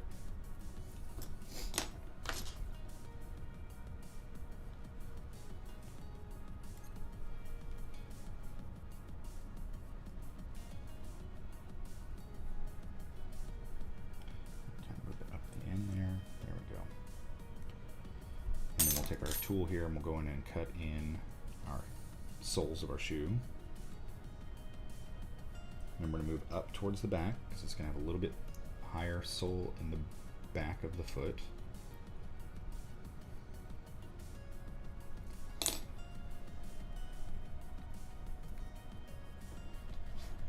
And then if we wanted to, we can come in here and I can even use the ultralight here to do basically the same thing that we were doing before, is adding a little bit of super glue to this side, adding some more muscle structure in there. So, and this is just going to give us one lighter side. Now, the other, if working with the ultralight is too too soft for you guys, and we touched on this a little bit last time, you can actually take the ultralight and blend it with your Super Sculpey. Okay, the best way to blend, guys, is to smush, roll, smush the opposite direction, and roll. And it's basically just going to allow you to keep moving the clay around and giving you a decent blend on it. Okay, and the more Super Sculpey that you add to it, the stiffer it's going to get, but it's still going to retain some of the properties of the ultralight. It's going to be lighter, and it's going to retain some of the bendiness of it once it's cured. Like ultralight has got some flexibility to it once it's completely cured. Super Sculpey does not have much flexibility when it's in there, and so, or when it's fully cured, and so you want to make sure that you get kind of the best of both worlds. Is what we're going to do here. I'm going to clean the residue off of my fingers really quickly, just so that I have less of that to kind of track around on the rest of the pieces there. So just kind of get rid of the residue that's on my fingers from blending. And then once you get it nice and blended, we have a more rigid version of the same clay. You can see it's just a little bit different in color, just a little bit, because I've added some of the other clays to it. You can do the same thing with any of the polymer clays that Super Sculpey has. You can blend any of your colors together.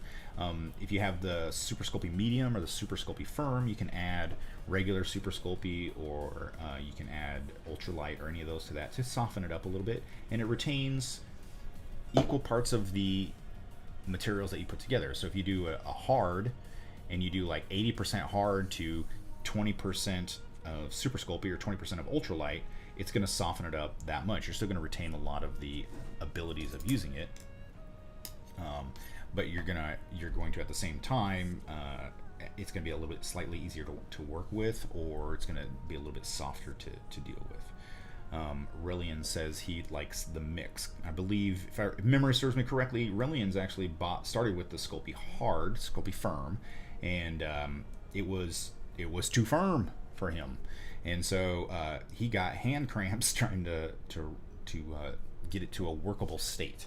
Once it's in that workable state, it works pretty well, but then it cools down pretty darn quickly, and then you've got to get it back to that workable state.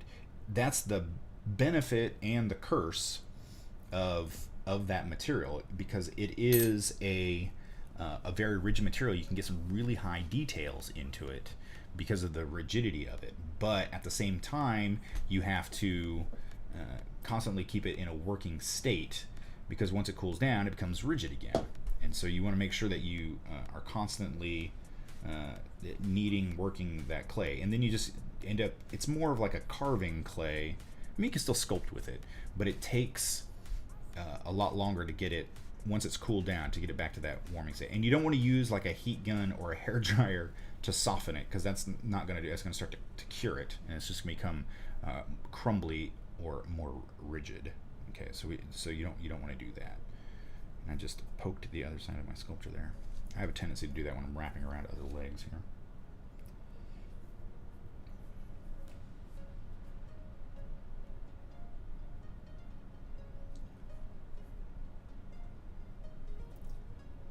Probably could have taken a little bit more off on the under structure, the original clay, on this one than I did on the to match more of the thinness of that one. Or what I can do is come in here and actually add more structure to that one, because this one looks like he's actually wearing like a pant, whereas this one looks like he's got no pant on his leg.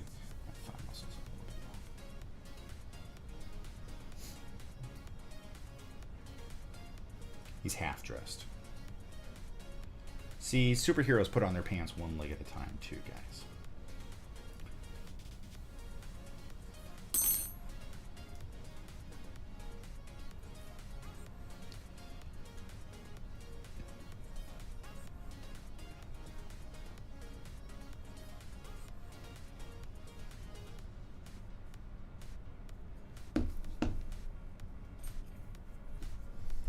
We're gonna do the same thing. We're gonna add that inner thigh muscle that we did on the other side. And at this point, the anatomy is just about mirroring. But as you can see, the armature is helping us immensely with keeping everything where it needs to be. It is the bone of the figure, but it's also giving us the structure. I mean, it's like the roadmap to creating these pieces. And I could stop this and come back to it tomorrow and know exactly where I was. You know, it's oh yeah, this is what it needs. It needs to have the upper torso and some, you know, more leg work done, that kind of stuff. And that's the nice thing about the armature.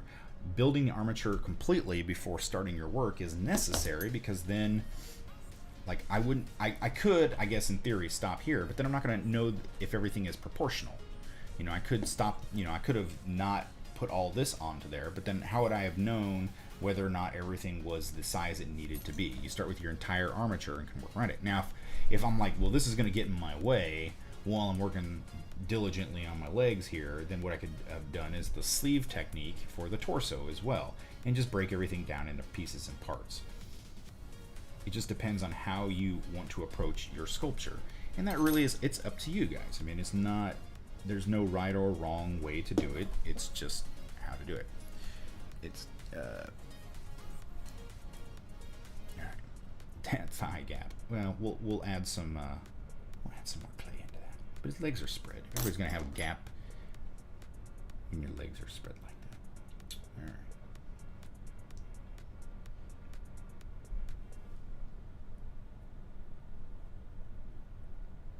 Just making sure. So we're blending all different kinds of clays together here. We've got straight ultralight. We've got straight Super Sculpey. We've got a blend of the two, and all these clays work together. One happy, cohesive family. They all just do different things. It's just different ways of approaching the same problem. And it's about, you know, how soft do you want it to be? You know, this ultralight is super, super soft. It's it takes a super, super delicate hand to be able to really to work it. Now, if I look here at the side, that looks pretty decent. But if I come around the side, look at that. He's like super bow-legged. So we're missing some structure right in here. So I just need to come in here and just add that back in there. It's like he's missing a chunk of muscle there. It was a rough fight. That one there. That took the top of his thigh. But much like the $6 million man, which is, I guess, being remade into the $6 billion man, we can rebuild him.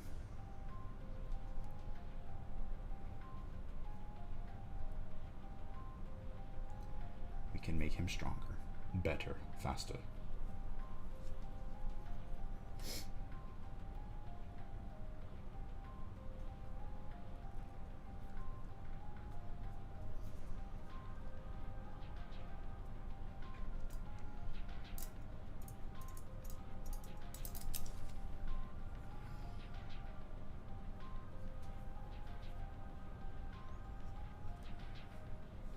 See, now that looks better. As it comes around, that's better.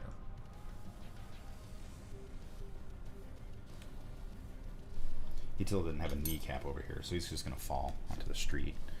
So let's give him a knee.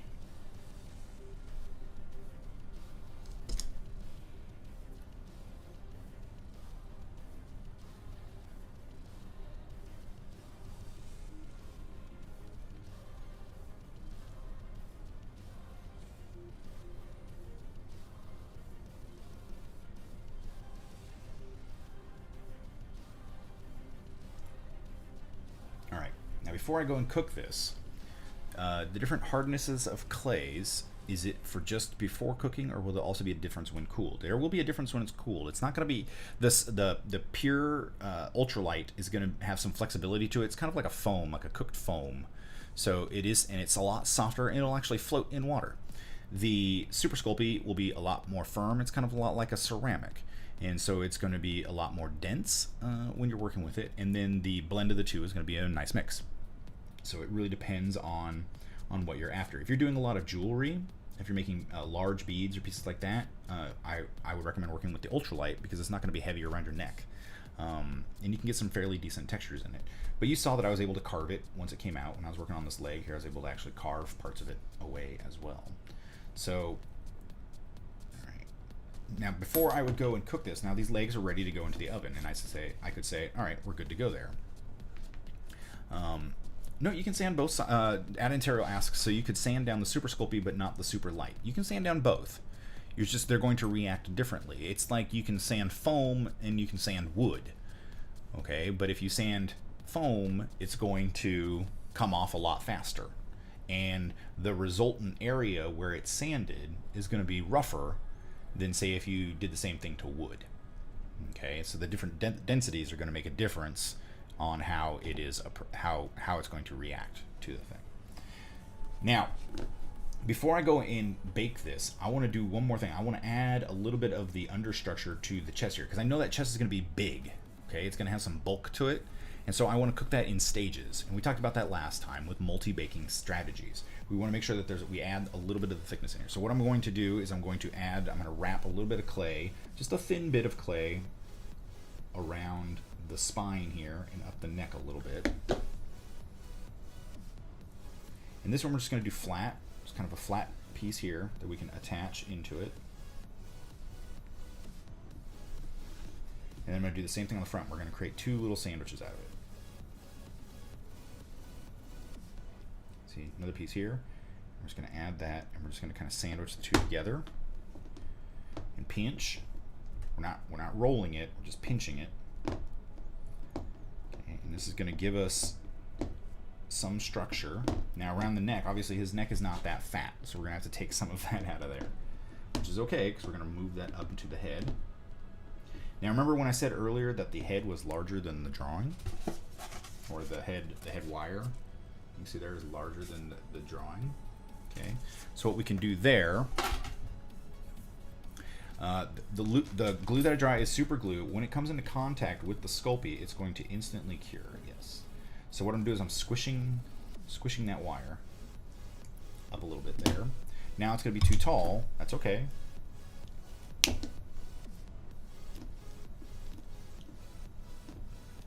it'll let me cut it. There we go. So now that's cut. So now we can add our head clay into there. So now what I'm doing is I'm thinning back out that neck. Okay.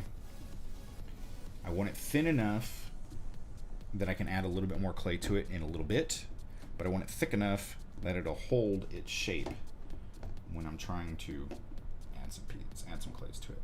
And remember, the neck comes forward a little bit, so don't make it straight up and down, guys. Okay. So all I'm doing is giving myself a flat area to work with here. I'm blending those two together, and then I'm going to blend it here as well.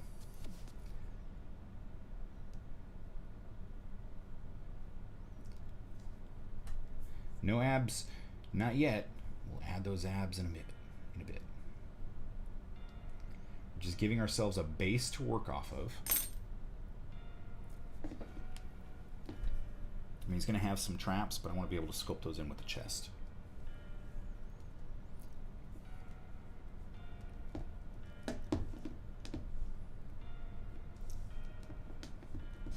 Now, if I wanted to, I could come in here and add a little bit of clay around the shoulders on either side.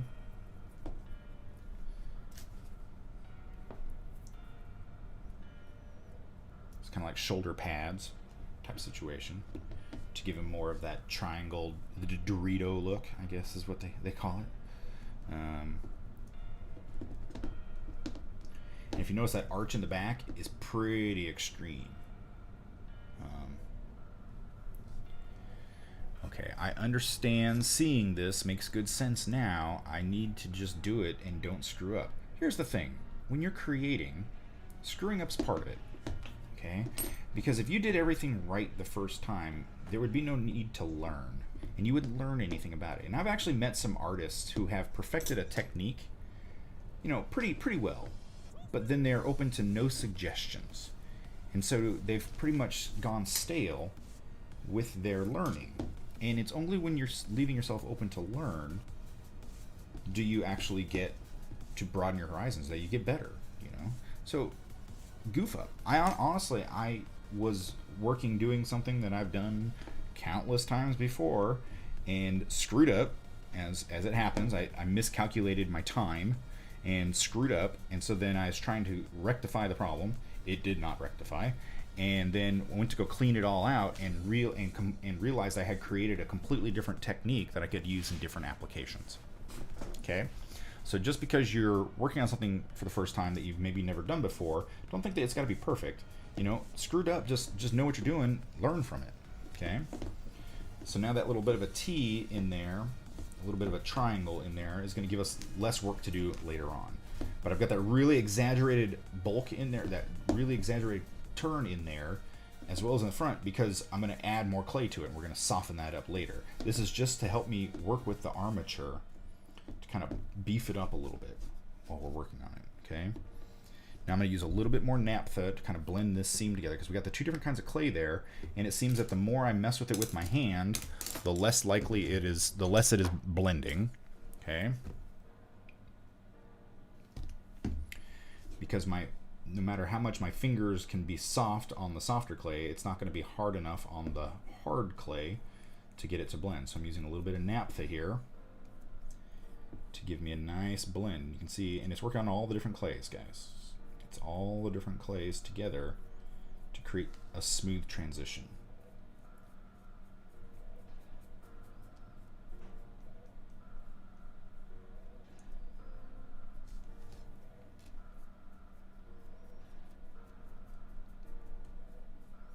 A little bit more. Once you start to see a lot of pilling, little bits of beads of the clay kind of pulling up, that means you need to add a little bit more naphtha if you're going to continue to smooth it.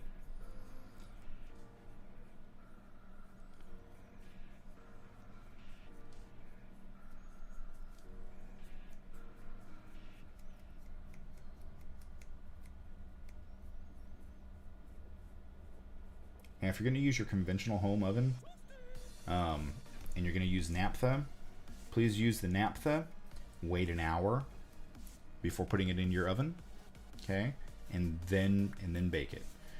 You need to make sure that the naphtha will burn off of it, because you don't want the naphtha to burn off in your oven while if it's an oven that you use for food, okay, because it's poisonous.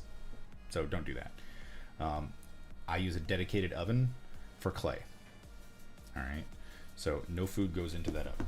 So there we go. So now we've got that nice and blended. So I'm going to go put this into the oven, and I'll be back in just a moment. So we're going to bake that section for 15 minutes. And since the oven is already on and hot, I've just kind of left it on and running. If I'm not going to use the oven, over and over again, like I am now, I'll turn my oven off. But if I'm going to use it over and over again, like I'm doing now, I'm going to leave it on. Just don't want to waste the power if I don't need to. They say, I make it look so easy. Practice, guys. It's all about practice. Okay. All right, I have a bit of a bead here of the solder that I want to kind of knock down here on this arm. And we're going to work on this arm. This is another good reason to have these detachable pieces, because there's sometimes you've got to bake something, and then you're like, well, what am I going to do now? What if you're live streaming and you've got people watching you, and you're like, hey, I need to do something while that piece is cooking? Well, I've got this detachable arm, so let's go ahead and work on it for a little bit. All right, there we go.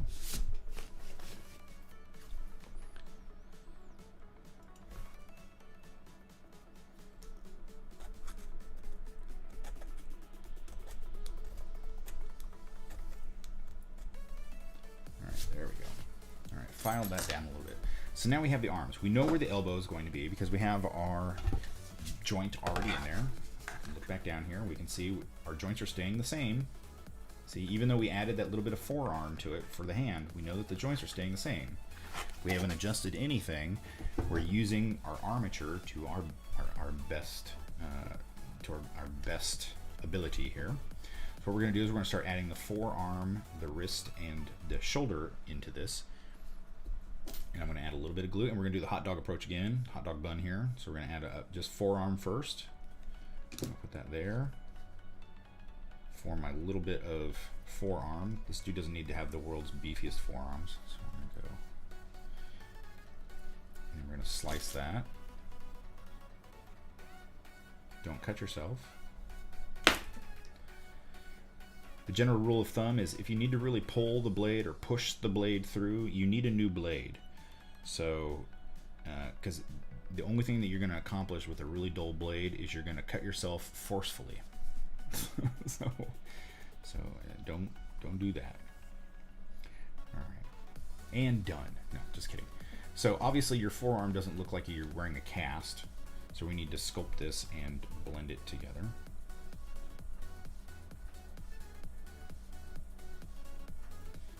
So if you look at your forearm, I mean, I've got little tiny skinny arms here, but if you notice, it's still fatter at this end than it is at this end. Okay, it's a taper, all right?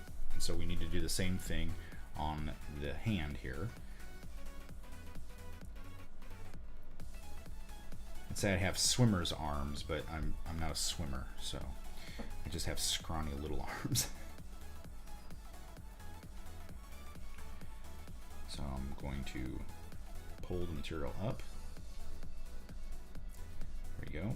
And we can now blend a little bit into the hand.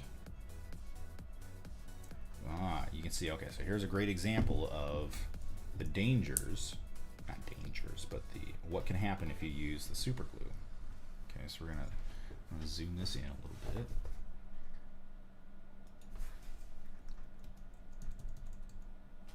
Okay, do you see how it's starting to crumble here? Okay, that's because the super glue that I added came out towards the end there. So the super glue kind of started coming out on the ends where the two pieces connected. Okay, so if I kind of move this back, you'll see that shiny part that's right there. That's the super glue. All right. Now obviously that's not good because we don't want that crumbling nature in there. So we're actually going to pull that out by carving out that little bit and removing it from our clay. So that's that little bit of super glue in there that's going to create the issue. Okay. Since it cures to the clay, but it's not actually curing the clay, it's creating a skin. Okay, so now I can come back in here and blend these two together a lot easier.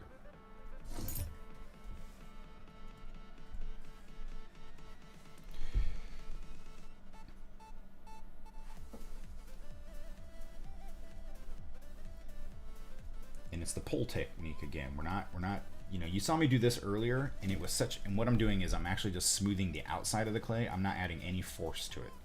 Okay, if I squeezed together this, it would create that gap on the armature wire. Okay, all I'm doing is I'm just really lightly, I mean, like so light a baby could take it from my hands. No, it's just really light, and all it is to round out the form here. Okay, I'm not adding enough pressure to actually do anything to the middle there. So, and then we're going to come in here and blend our areas, and we can use a little bit of the naphtha on this as well. Later. Okay, so I can look at my hand here and see what I need to see. So I need some thinness in here. We're going to add a little bit of a tendon line here. There we go, there. Now if you notice, I came up past the elbow here. So what I would probably end up doing is cutting that and removing that bit of clay. Okay, because I want it to stop at the elbow. I'm gonna add that joint later. So, hello Katie, how are you today?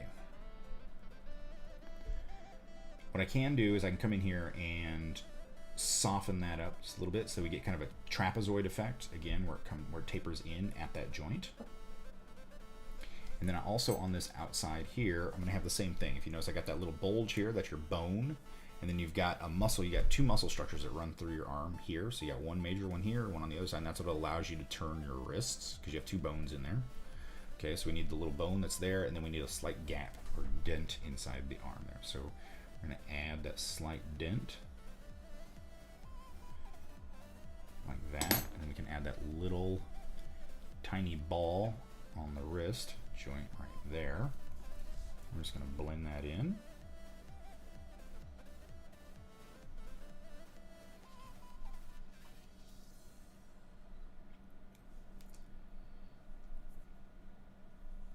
And we'll blend that a little bit with some naphtha, kind of make it disappear a little bit more, so it's not as drastic.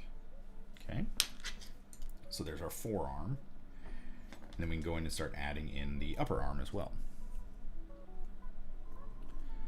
So for those of you who are just joining us, we're doing a stream on armatures today, and so we're working with armature wire, and we're building a kind of like an action figure pose, action hero pose, using an armature. And I'm just kind of showing the different techniques and different ways of utilizing armatures in a sculpture using Sculpey clay. So we're gonna do the same thing. We've got the hot dog approach again to the hot dog bun approach here. So we're gonna add a little bit of glue, just a little bit. Whoop. All right, and then we're going to, we've got the bit of clay that we're gonna add to the end there, and we're going to slice it open again. All right, so we open it back up. And remember to go, you're going to apply it in the direction you applied the glue, okay? Great question there, Katie. She says, does it matter what you use for the armature, or is it as long as it's metal, you can bake it? Basically, you can use anything for an armature. Just know that, just recognize what heat and cooling is going to do to whatever it is that you're using for an armature, okay? We use mostly wire for clays because you can bend it and form it the way that you want to. But some people use wood, some people use stone. I mean, you can really use pretty much anything. Just know that as you're heating and cooling it, if it expands and contracts, the clay itself is going to, it may crack. And so you want to make sure that whatever you're using will work in conjunction to the material that you're putting over the end. So if you're using the Sculpey clay, like we're using here, you'd want to use a wire armature, but you can use like coat hanger wire. You can use this brass wire that I have.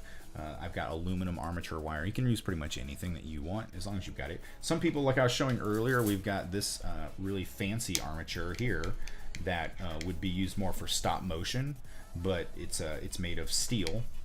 So it actually has like all the joints and such, so you could do like a stop motion animation with it. You just need to you know, this I wouldn't use for something like Sculpey, because Sculpey is going to be a rigid material once it's baked. This would be something that I would use for something that's softer. So it really, yeah, it just depends on the application that you're after in the end.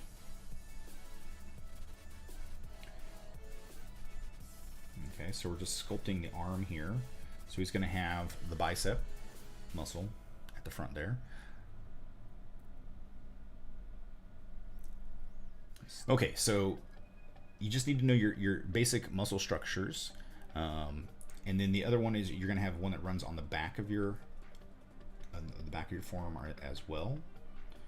Okay, now since this arm is not actually contracted, okay, it's more out. I mean, look at me, my long skinny arms here. Since the muscle is out, you're not going to have like this as this one contracts. See how pasty white I am? As this one contracts, it's going to pull this muscle out. As this muscle relaxes, this one becomes tighter at the back, okay?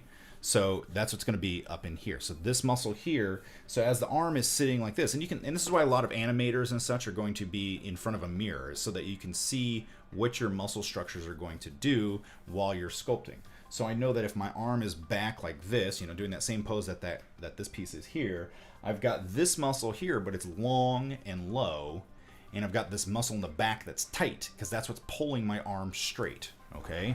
It's the same thing here.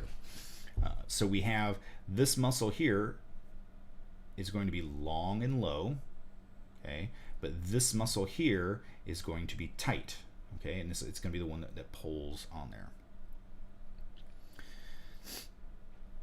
So there we go. So now we have that style of arm. Now if we wanted to, we could, you know, like really superhero this up so it looks less like me and more like a person who goes to the gym, and we could actually like bulk up all of the muscles. But you got to know that your muscles are still going to react the same way, even if you've got giant bicep muscles, okay? You super work out, they still need to contract and release, otherwise they're not going to be muscles, okay? So even if I had like Thor's arm here, when I relax my arm straight, that muscle's still going to go down. That's why they do this, to make it look bulkier, okay? So it just really depends on how you want to, how muscly you want your figure to be. Okay, if we're gonna go like super muscular, then I'm gonna add some more muscle to that bicep area, but it's still gonna be in a relaxed state.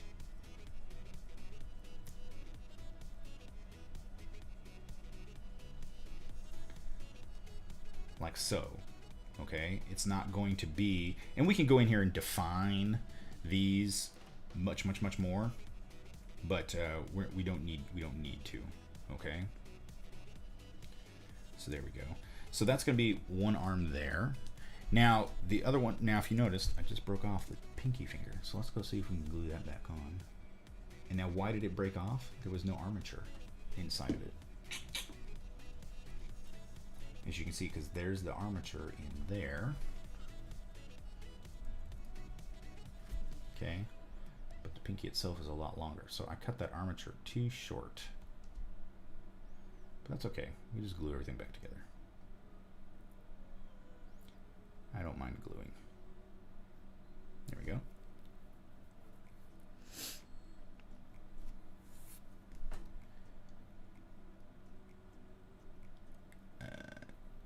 Seven and a half. Okay, so Gorga is asking a question. He says, "Is there a ratio to work from?" Yeah, we already talked about this, Gorga. It depends on what you're making, and the math is out there on the internet. I mean, you can find anywhere. It's a standard human for drawing is typically 8.5 heads. Okay, for fashion models, it's 9 to 11. Okay, some superheroes it can be as short as 7. Okay, it really just depends on what you're working on. So the ratios are out there.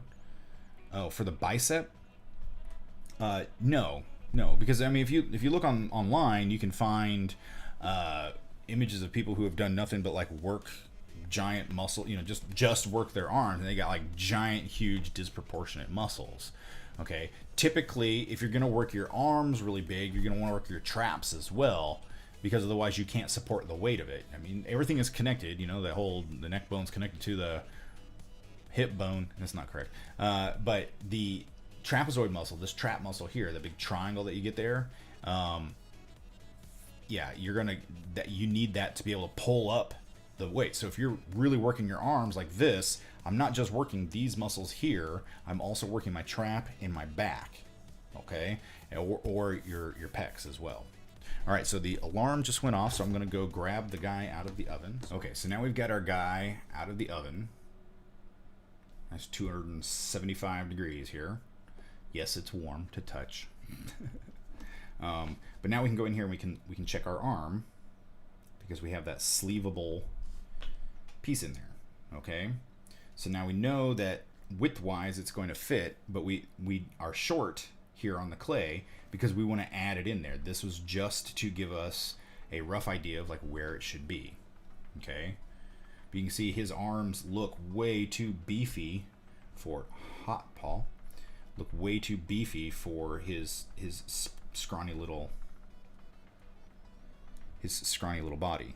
But once we start adding in the bulk of his torso and such, it'll make a huge difference. Okay, so that, and then we'll also add in the top of the arm. Okay, hey Lady Clays. So we're gonna add in the top of the arm here as well once we start bulking all this up.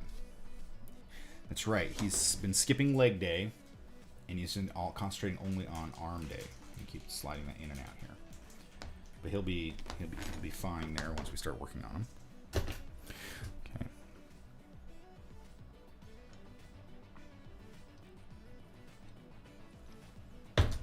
Actually, what I'll do is, to save my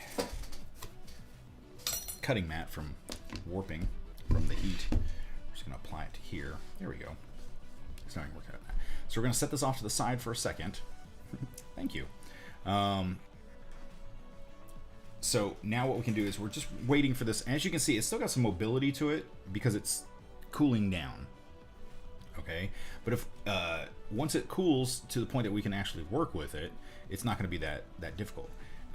It's going to be a lot stiffer to work with, and so it won't be like right now. If I start sculpting on it, I could run the risk of cracking it at the place where it's anchored, which would be at the base here, so it'd crack both of his ankles. Okay. Now, remember here, we added that like really extreme curve to his spine. Like nobody can do this with their, if you can do this with your spine is broken or you're a contortionist, okay? But, so what we're gonna do instead is, once this is cured or cooled down, we're gonna start adding clay to this and bulking this guy up so that he's got a little bit more structure to him. Now, ideally, well, let's go back. See, I'm looking at this arm, and it feels to me like the arm is too far out. Too far out, man. All right, but let's look. So we've got our armature here, and our drawing. It's not. It's where it needs to be. It's got a little bit more width to it than it needs. It's actually this other arm that needs to come out. Okay, Miss Nerd Bombeck says, I don't use the super glue, or Super Sculpey. I use the regular Sculpey. That's actually fine. A lot of people like it, and that's what they have. Today we're actually using a blend of ultralight from Sculpey, and we're also using Super Sculpey. But you can use whatever clay that you're comfortable with, and that's the one you should use. That's the great thing about the line of Sculpey products, is that there's one for anybody. You know, the whole line of different pieces. We've got regular Sculpey 1 up to Super Sculpey, and then Super Sculpey Medium, Super Sculpey Firm.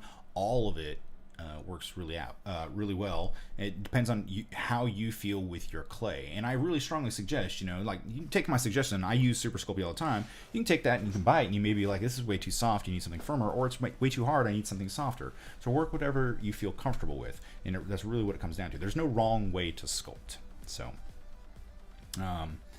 so we're getting there. It's getting cooler. Now, if I wanted to, I could actually take this and like kind of place it in a cool bath, because it's not going to thermal shock or break or anything like that once it's cooked. But I do also do multi-baking technique, so that we make sure that everything is cooked completely. This is the second time that this leg's been in the oven. This is the first time this has been in there, but obviously we're going to keep adding pieces and parts to it to make sure that it gets firmer and firmer, to make sure that it's fully cured. Now, we could do it like this, so that he's bowling. You know, but we decided that we were going to go more with the, he's creating a fireball in his hand that he's going to hurl. Now, this arm here, we still have the ability to do whatever we want with it. Hansen says, no wrong way to sculpt. Tell that to the monstrosity on my work table. I disagree. I think everything that we do in the creative world, I mean, there's something, I mean, there's pieces that I'm not happy with in the long run, but at the same time, there are definitely learning experiences to be done with all of them. And if you don't, you're never going to start out as a Michelangelo when you're sculpting. When you're trying anything new, you're not going to start out as a master. You've got to start and you got to learn, and I think there's nothing wrong with that. Thank you for following, Lady Time Warrior. I do appreciate that. Thank you. There are no mistakes. Oh, there's plenty of mistakes. There's plenty of mistakes, but learn from them, you know. So with this arm here, we're actually going to make it just a little bit wider. There we go. So he has a little bit more width to his shoulder. It says even there.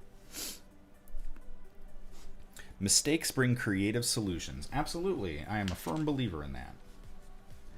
All right, now that we're getting to the part where it's cool enough that we can actually start doing some stuff with it. You can see he's stiffening up here. He's getting cooler.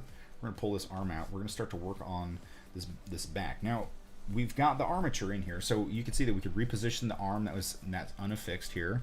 If we wanted to, we could do, you know, he could have just bowled that perfect strike. But he's a lefty, which is weird. Lefty bowlers don't get strikes. I'm a lefty, so I can say that. But no, we still want him to have that fireball kind of look to it. We know that there's going to be a shoulder in here. See, once we get that shoulder in there, he doesn't look nearly as weird. You know, but he's super skinny here. Okay. So what we're going to do is we're going to start to add in the actual physical parts of his body, not just this empty structure that's in here. So we're going to add a little bit of the super glue to his back here, just a little bit. I know it looks like I put a lot in those, or a lot on there, but I don't. It's just really thin and then kind of spread it out a lot. Okay, so we're going to use clay here. I'm just going to create like a trapezoid. Everything ends up being trapezoids with humans. Squares and trapezoids, squares and trapezoids. And then we're going to come to the front. We're going to do the same thing. And we're going to use the super glue as basically an attachment. It's going to allow our clay to instantly grab onto the uncured Sculpey is going to be able to instantly grab onto the cured Sculpey.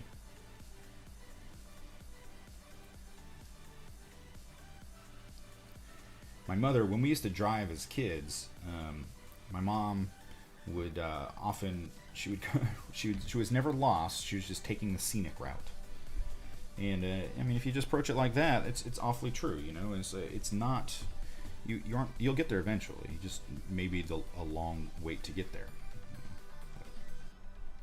Okay, obviously he doesn't have. He's got a lot. He's been to the gym and just works his upper here, so we're going to have to add a little bit more beef to the bottom as well. But we know our structure's there, so now what we're going to do is he's just going to the gym.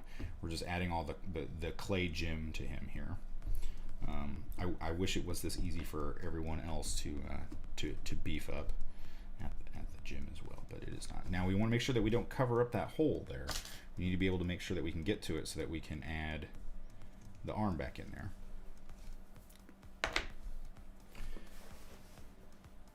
So if we come in here and we just add our arm back in. Okay, so it doesn't seem nearly as funky out there on the side. I mean, granted, he's got a bit of a gut right now, but I'm gonna fix all that. He doesn't have any rib cage either.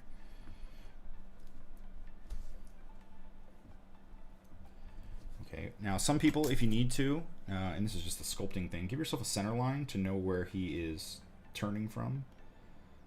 Okay, because we are as about symmetrical. That's right. So, and then he also has, these are going to be your collarbones up in there. Okay, and then if we take the figure and we come down, we're going to have a series of muscles here. So we're going to have our pectoral muscles here. Okay, then we're going to have a tiny set of muscles here before we hit our sternum, which is there. And then we have the ribs come down around. And your ribs go a lot lower than you think they do. Okay, and your ribs are there. And then from there you can have your 6-8 pack, whatever you want to call it. Okay. Alright, so you got your series of muscles that come down here. Now you've got a series, your muscles on your front, your structural muscles come up on the sides like that.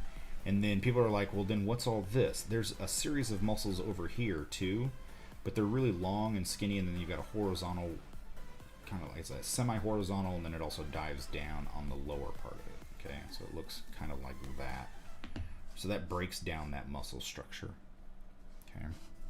Now on the back, you've got pretty much the exact same thing.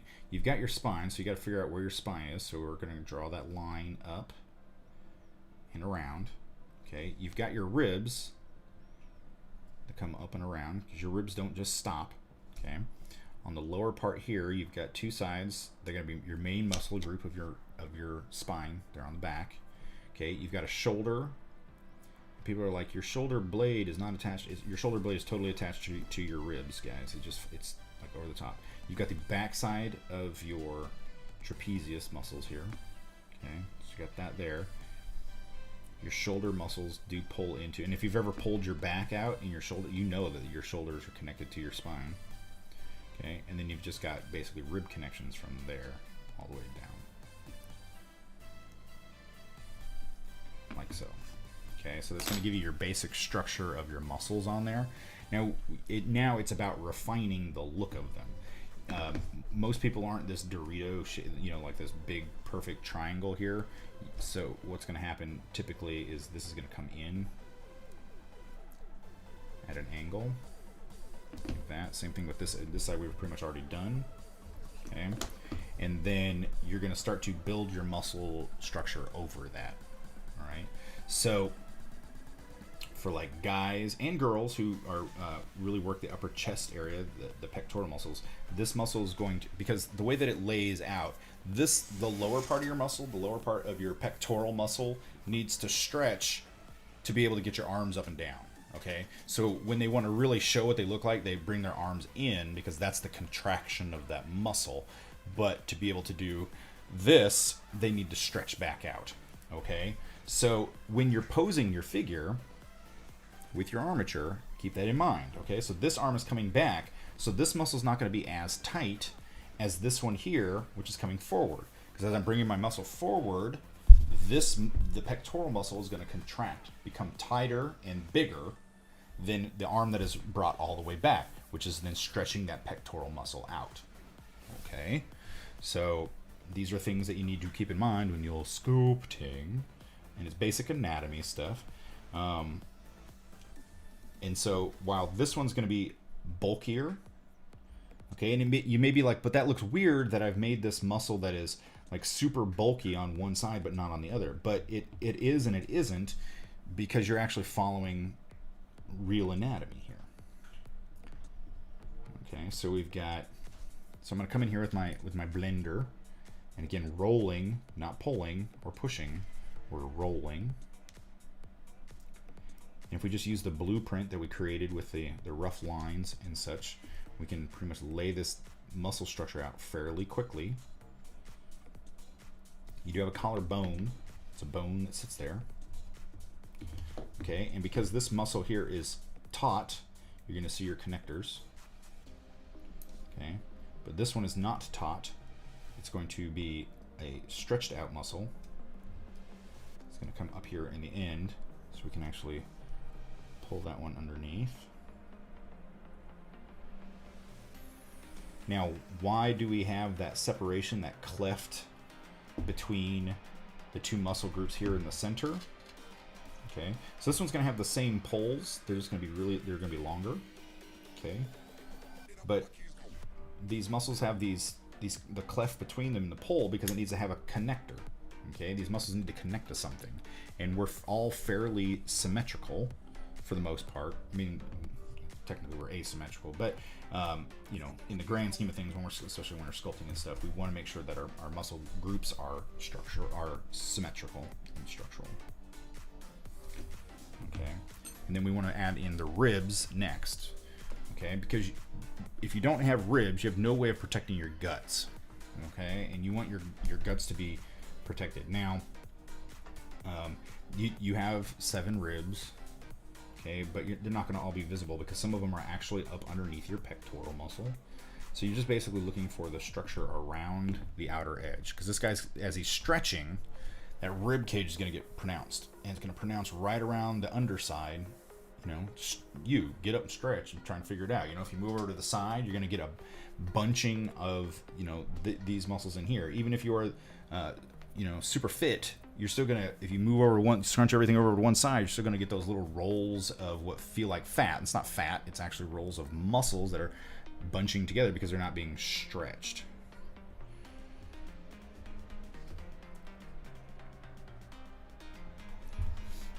Okay, so we're going to have those 2 groups of muscles there. Now, these don't need to be nearly as pronounced as the pectoral muscles. We're just putting the groups in there. So we're going to blend these in it as well. Remember to roll, not smoosh, not push.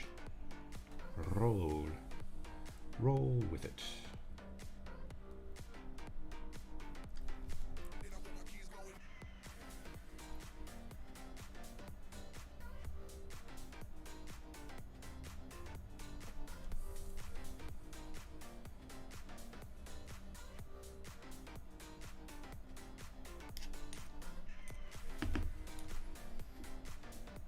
Okay, now if we wanted to, we could come in here and we could add in like the differentiation between some of the other ribs. I mean, depending on how super our super is. And you do have a series of smaller muscles that group around your ribs on the front here, but you don't need to necessarily bring attention to. I mean, you can if you want to try and really beef somebody up here. Right here, you've got your sternum, okay? Now, your sternum is actually like a zigzag pattern. There's this piece of cartilage that floats in here. Kind of like that. Oh, you can't see it. Kind of runs like that up the center of your rib connections here. Okay, and it's what holds all your ribs together. So when you break a rib, this typically here or on the ends here that you break it. And it's when you try to breathe, because this is what's holding it together. If you break that, it hurts a lot to try and breathe through that. Now, you can feel it. If you feel your sternum, you can feel that there's this little indent. Okay, and then you get this little bulge. Okay, that's your sternum, that's the end of it, and then your ribs kind of come up and down, so it's kind of like a widow's peak. All right, that bit of your sternum there, okay, is the uncomfortable, but you don't want to get hit there. All right, but then your ab muscles start underneath that, okay, because that's where all your good ab muscles in. So that there's that first one that everybody, you know, that it looks like that, like a teardrop, but it's got a, there you go, kind of like that on each side. That's where that's going to start. So it's right underneath your sternum. So you're going to have that first one kind of like a triangle. All right. It's also one of the hardest ones to get to work, get like super contracted, to like bulk it up, because it's such a tiny isolated area to work there. But I can go in here and we can just kind of smooth this out a little bit.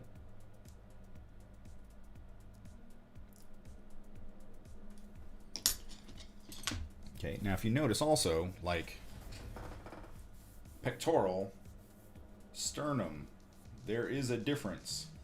Okay, all right, and then from sternum to bottom of ribs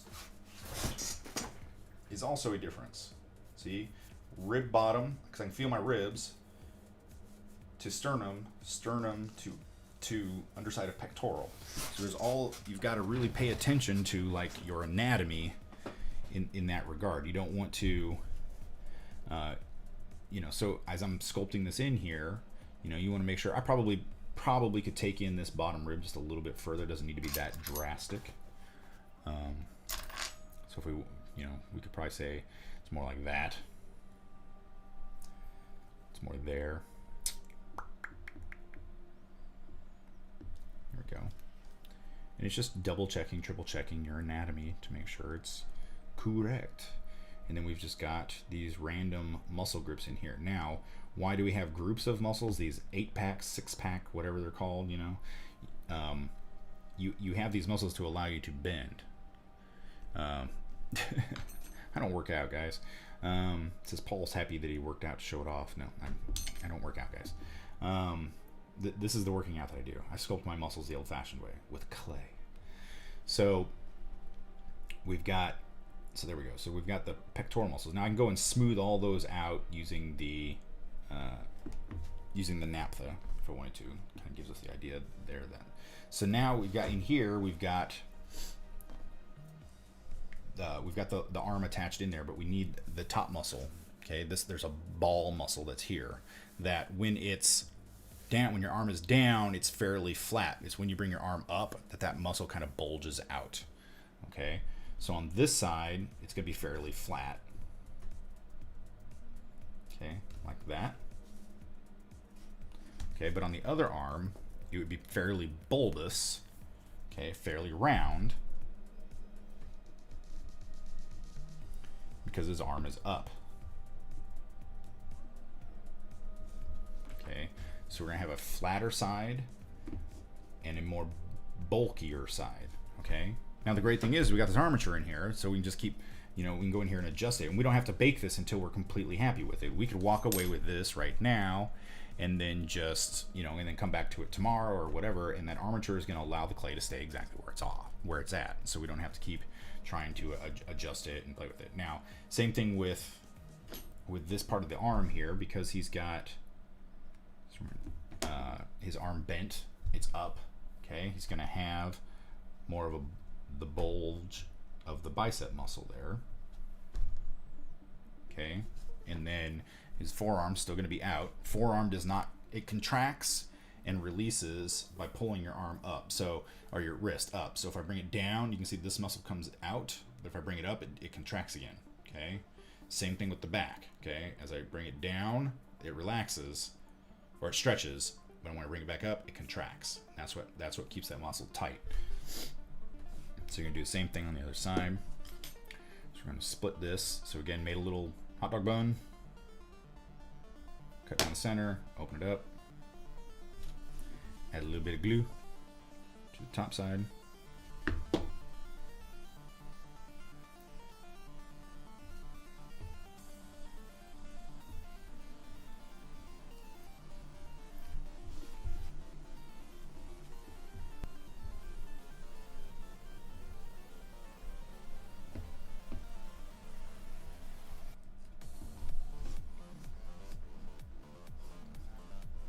Okay, so even though I'm not, and then we can work on the trapezius muscles here if we wanted to. We can add to, and if you notice, I have not been blending hardly anything yet. I'm just kind of laying it in here.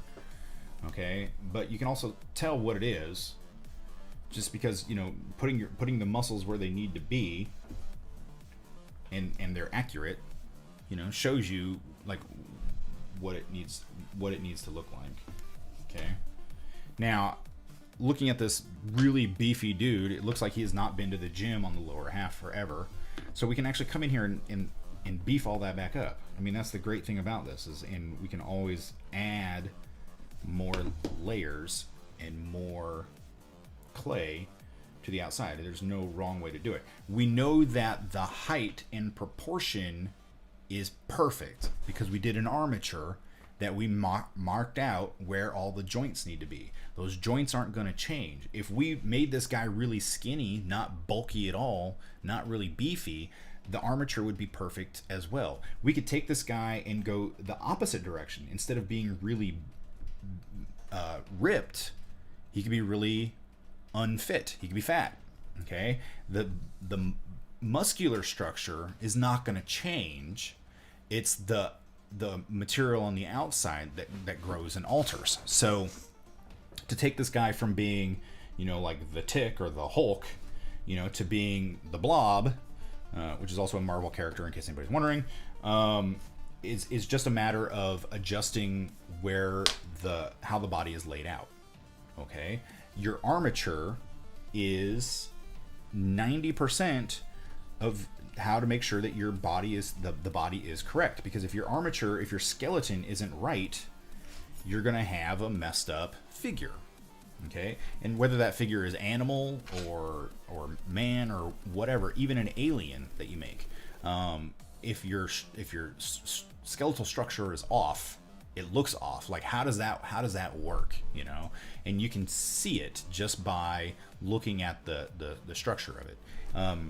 No matter how good of a sculptor you are on the outside, if your armature and your skeletal structure is off, something's always going to be off with the figure. It's not gonna look right. Okay. See, now adding a little bit more bulk to the outside of his thighs really helps with making this guy look like he's not skipped out on all of his workouts on leg day. He just doesn't like to walk around with jello legs. I get that, but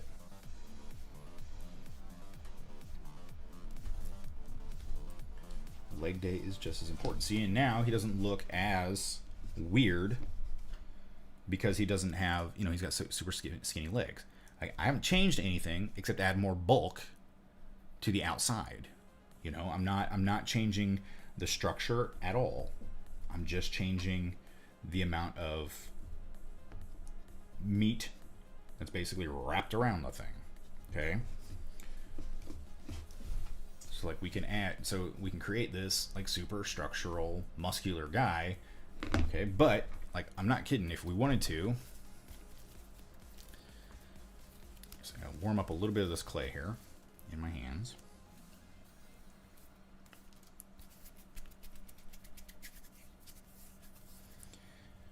See, even pros like me, you've got to condition your clay. I mean, that's most of how to get the best out of this material that you need. Get it slightly warm so that you can work with it. Okay? It's the same thing here if we wanted to make this guy larger. Okay? You just got to know what's happening. These muscles start to relax. Okay? And you start to build up a layer of fat on the outside, if not the inside. So what it would do is does it change your rib size? No. Okay, your ribs stay the same size. Okay, it's just stuff coming around the outside. You can add fat to the outside of your ribs, but your ribs don't change shape. Okay, they stay. You don't, just because you're getting bigger doesn't mean that your ribs are expanding as well. It's not how it works. Okay, so as you're getting bigger, it's just more mass on the outside of the skeleton. Okay, so if we wanted to, we could come in here, maybe not that much. There we go. And add in, he could be like Captain Beer Gut, and then we just add in underneath the ribs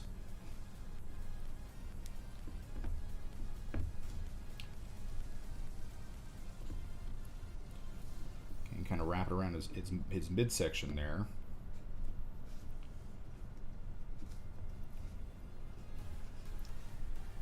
And see, it's the same thing. I mean, it's the structure. The skeleton of the structure stays the same. Okay? It's just what happens to the meat on the outside of your structure on the skeleton. Okay, so it doesn't matter if you're trying to make a thin person or a thick person, thin person or a thick person, thin person or a larger person. It doesn't matter.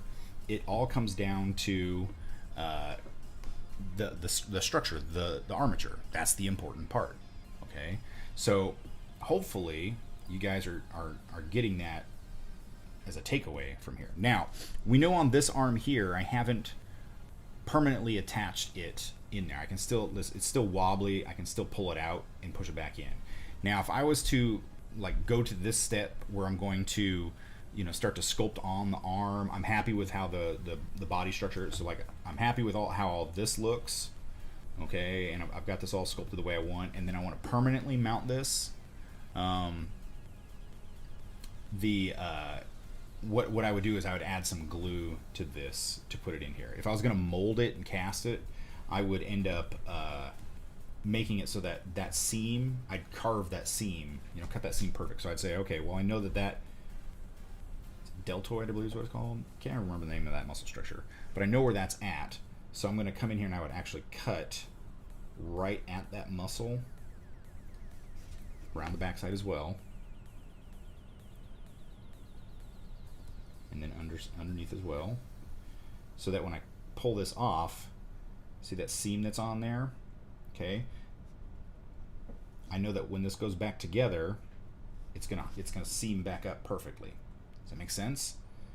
So there we go. So now if I pull that off, so I'd probably take this little bit here and put it back on the other side. Burp. So let's take that, put that back in here on that side, and we blend that in there.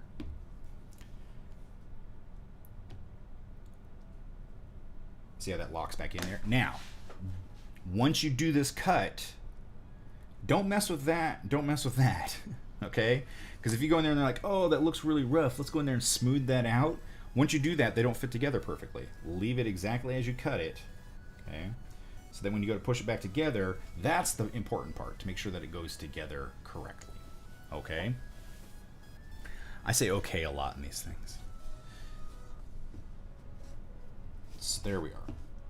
So that's how, and now the head, what we can do with the head is we could, if we wanted to, we could take these two wires here and we can adjust it, you know, to look in whatever direction we wanted to. But we can add the head, and we know approximately the size the head needs to be, you know, probably a little bit big there, because we have the drawing here, right? There we go. So if I know that's the size of my head,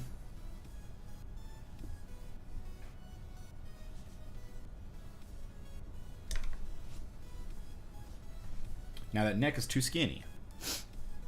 Now what a lot of people think on the neck, and I find it hilarious, is that people think that if you have a head, I'm a lefty, I apologize. Okay, you have a head like this, okay? Most people think that the neck is like that. It is not. Okay? Your head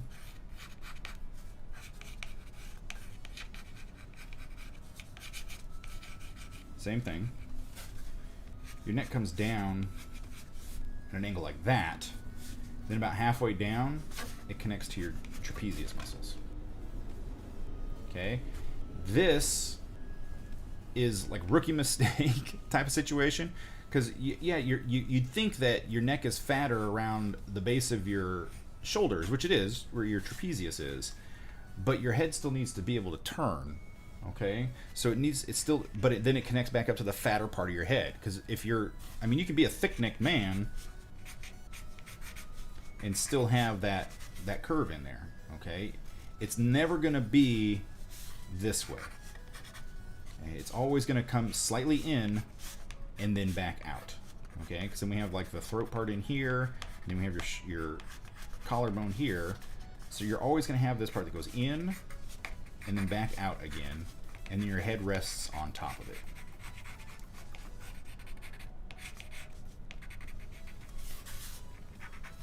Okay, so when you're sculpting your head, you know, I've got a tiny little neck here. That's true. So we'd have to bulk that up.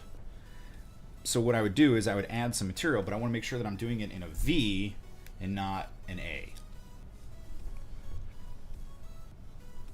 So when I'm adding this piece here, you see the thickness there. If I turn it over, you'll see it's thinner on that other side. It's a wedge.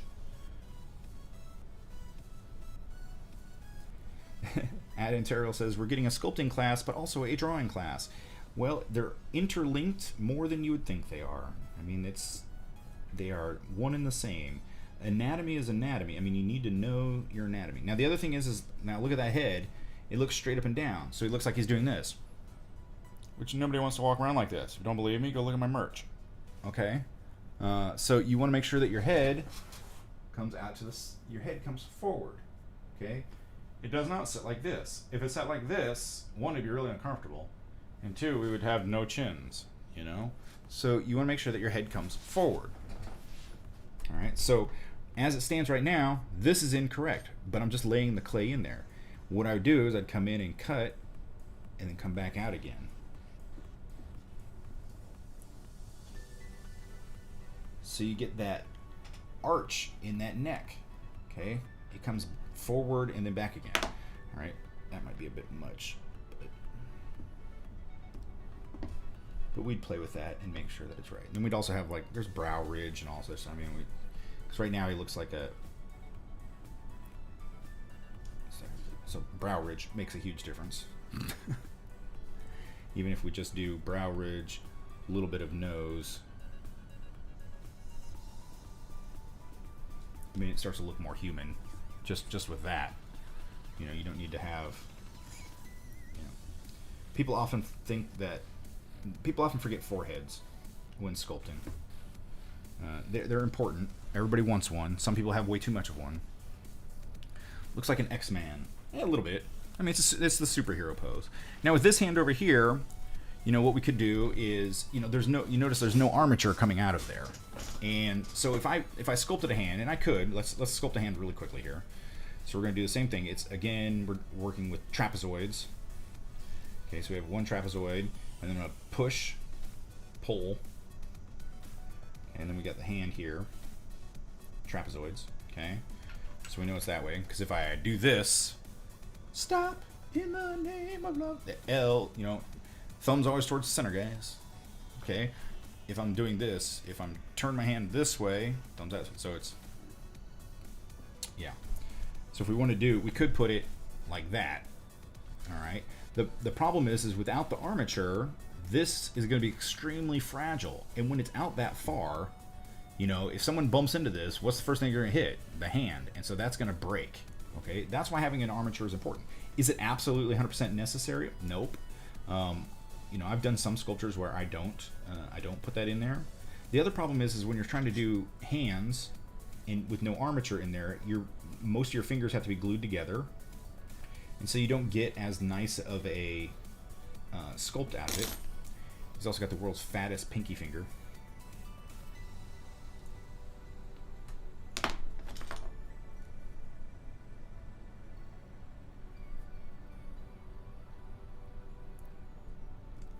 So we get, I mean, we can still put the fingers in there into the sculpture, but they need to be, you don't want them to be separate, because with this clay, it's going to be too soft to be able to hold its shape on its own. I mean, even this thumb itself is going to be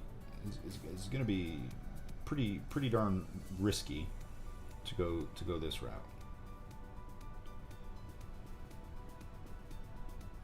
We can still put all of our crease lines in here though.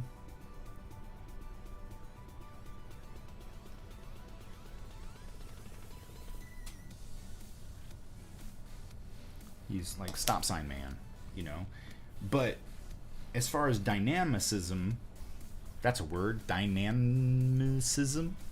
As far as it looking dynamic, which hand looks better? You know, this one. All right, that hand's gonna have a way cooler look to it than stop sign man. Okay, whereas that's not a bad thing, you know, like the fingers extended, or you know, the live long and prosper type thing. If I can do it there, you know, live long, all of that, you know, it's gonna make a difference, you know. So So let's see if we can do the live long and prosper man. There he is. So he's live long and prosper man.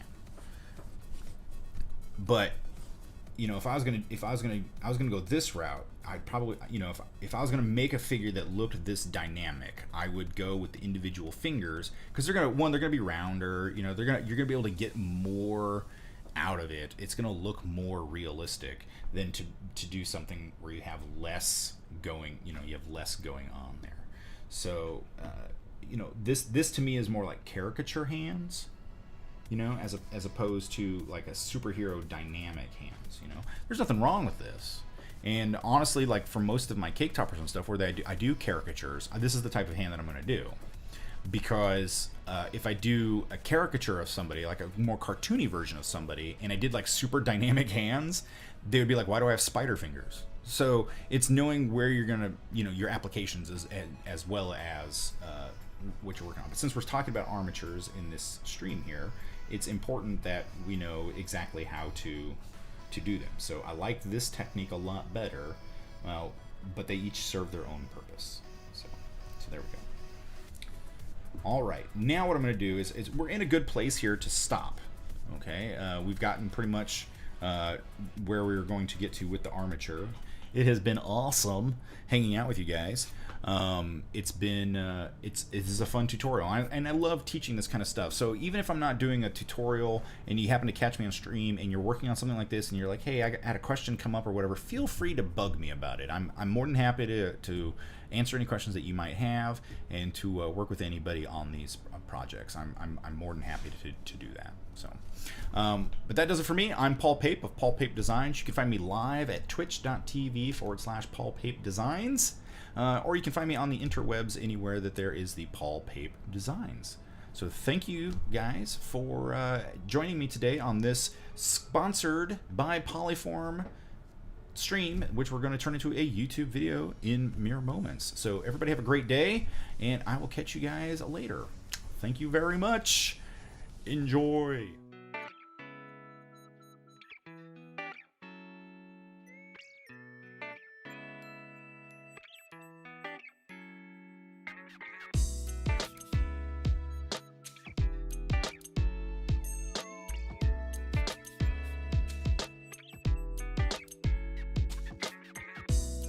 Objects sitting around my house to create those loops. In this instance, I'm going to use, I threw that clear across the room. We'll clip that for later. Let me go grab that.